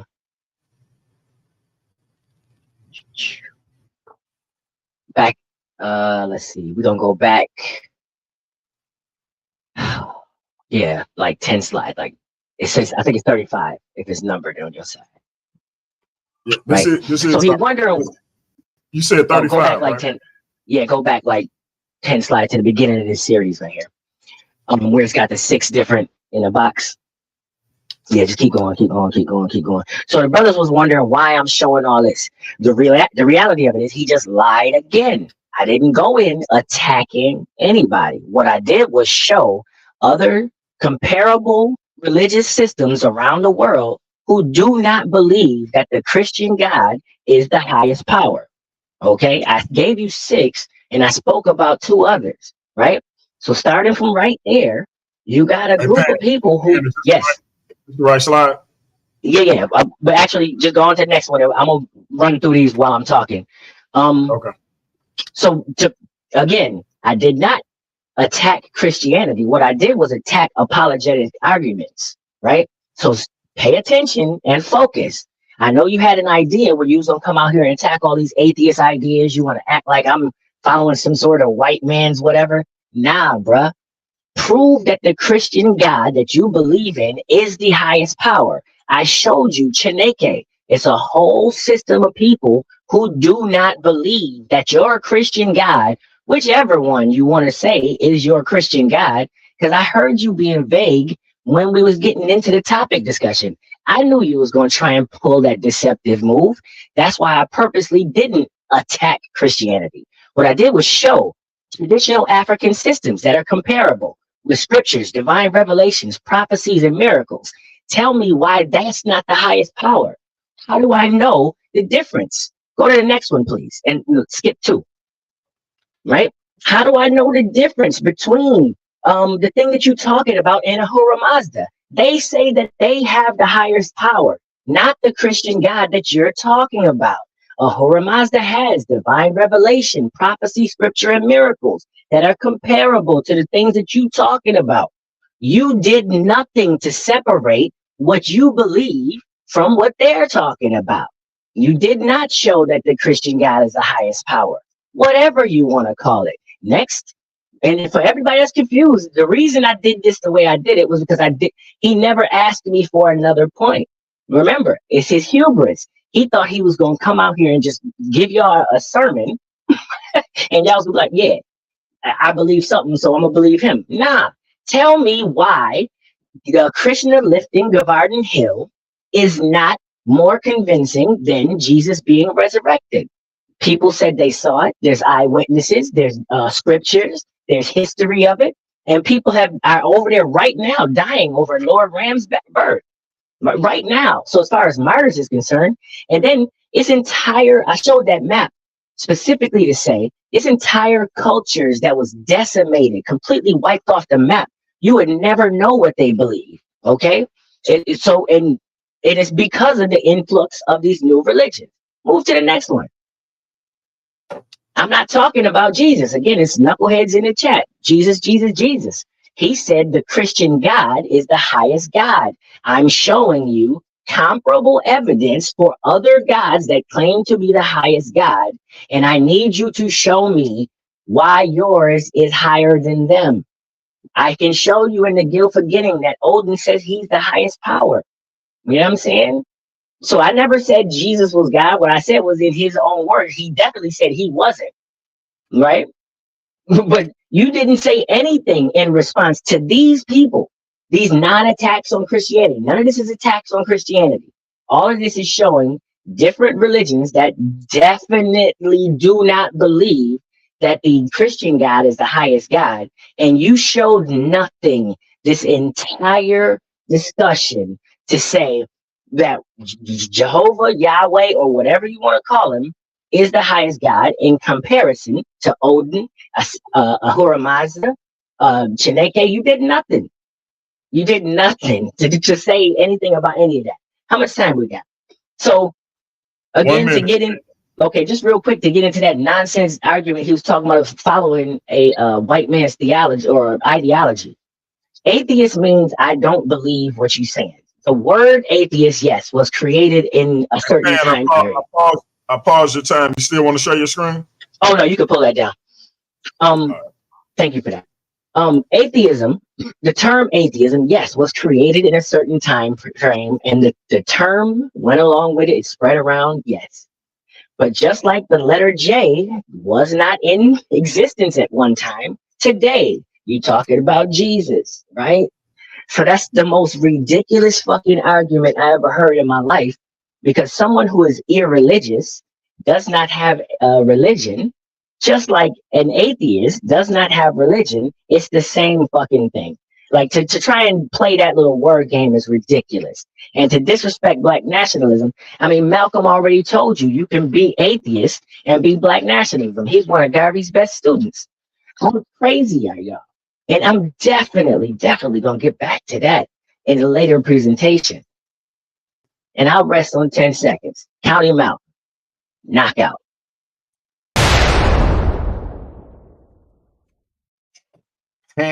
Demus, the animated assassin, the Annihilator, J.Faqz. It's been a powerful debate. The opening round of the battle of the ideologies. Who wins, who loses? Somebody is going to get selected to face the top man in this tournament, the one and only Zion, the Lion. I ain't talking about Zion Lex. I'm talking about the real Zion, the Lion. If you didn't know who I was talking about, I'm talking about the real Zion, the Lion. Just so you know. I'll make a pact with you. With the gods as our witnesses. Let us pledge that the winner will allow the loser all the proper funeral rituals. There are no pacts between lions and men. There are no pacts between lions and men. And so the loser of this debate, they fate will be in the hands of Zion the Lion, along with the loser of the Lord Benu A1 debate. You don't want your fate in the hands of Zion the Lion. So who wins and who loses? That is the question. Again, it's been a powerful, powerful contest. And so, ladies and gentlemen, we're going to let these gentlemen close out. I'm going to give them 2 minutes each to tell you why the judges should side with them. We're going to start with your favorite atheist, the animated assassin, who I gotta say, I've never seen this brother put down his demonstration. I was mad impressed with the Demus Afrikan. His voice kind of throws me off, but I was mad impressed. So let me set the timer to 2 minutes. You got 2 minutes, my brother, to tell us why you and not Mr. J.Faqz won this debate and should move on in the Battle of the Ideologies tournament. Time will start when you start. Check. It's quite simple. Again, there was rules. First of all, there was a topic, right? He was supposed to prove the existence of a higher power, specifically the Christian God. Everything that he said can be said for every deity that I showed, so it didn't separate the Christian God from any of them. He didn't answer my questions according to the rules sufficiently, pun intended, right? And as far as, you know what I'm saying, the things, the problems that I was having with my presentations was one thing, right? But that doesn't take away from the fact that he did not present sufficient evidence for anything. Everything that he said has a naturalistic explanation. You don't need a higher power to do any of the things that he said. As a matter of fact, he just conceded again that he does not know if those things that he even hopes to be true are true, right? And what he should have done is just said, I really don't know, and I shouldn't be out here trying to act like I do. Because it tells you in the book as well, you shouldn't be out here fronting, which he's doing. You should not be out here doing this. So, you know what I'm saying? It was a good victory. You know what I'm saying? As I said, everybody thought he won, that he presented his case well. Could have put a 1 in the chat. There was no 1s in the chat. So again, all I had to do was come up with something to say in response to this dude, because it was clear that he never knew enough to present sufficient evidence for something that nobody had sufficient evidence for thousands of years. I mean, get the fuck out of here. How arrogant can you be? And again, I shared the verse in the chat that corrected him about foul language, because that verse that he was talking about is not the verse that I was talking about, because they've specified jest and malice and foul language, not cursing someone like a spell. Have a nice day. And that is time. Let's get it reset. And now for the Annihilator of the urban apologetics movement. I knew this brother was going to come with the smoke. The first time I seen him on here, he brought the smoke to my mans and them over in Naga. He been bringing it ever since. This was the battle that I thought it would be. That being said, my man J.Faqz, tell us why you believe you did what you had to do in this contest. Time will start when you. Sure, let me share my screen real quick, fam. All right. Let me know when you can see it. If you can see it, I'm gonna go pop this up. Gotcha. All right. You can see it? Yes, sir. Cool. So, something that my opponent stated was that everything that I said could be applied to every other god that he listed. And I don't disagree. In fact, the Bible agrees too. Acts 17, 22 and 24. So Paul, standing there before the council, addressed them as follows. Men of Athens, I noticed that you are very religious in every way. For as I was walking along, I saw many shrines, and one of your altars had an inscription on it to an unknown God. This God whom you worship without knowing is the one that I'm telling you about. He is the God who made the world and everything in it. Since he is Lord of heaven and earth, he doesn't live in man-made temples. I could sit here and draw parallels nonstop, showcasing the dizzying similarities between this higher power that I suggested earlier and the Most High God. But I feel personally like it would be excessive. And that's my prerogative. I told y'all earlier that I refuse to even appear like I'm trying to convince or convert you into accepting the Most High God as your God. That's not my responsibility. Hell, even Max Planck, a German physicist, agreed that there has to be a higher power. He didn't believe in a personal God, but he acknowledged that he existed. I was challenged to provide sufficient evidence, and it's up to you, our judges, and those watching, to determine what is and what isn't sufficient intersubjectively in order to acknowledge that this higher power may or may not exist. To sit here and keep providing scripture would turn this into a church sermon, and I am not a pastor, nor am I a shepherd in any sense of the word. It was my charge to provide proofs and indicators, solidifying beyond a reasonable doubt that there was sufficient evidence of a higher power, and that this higher power, this might be the Christian God. I feel like there is enough. That's my prerogative. Remember the analogy I gave you earlier with the ice cube? That's time. Finish your thought. I'm confident that y'all will agree as well. And there it is, family. So it is now in the hands of the judges. We will announce the results tomorrow on Paradigm Shift TV 314. The Demus Afrikan. Your favorite atheist, the animated assassin,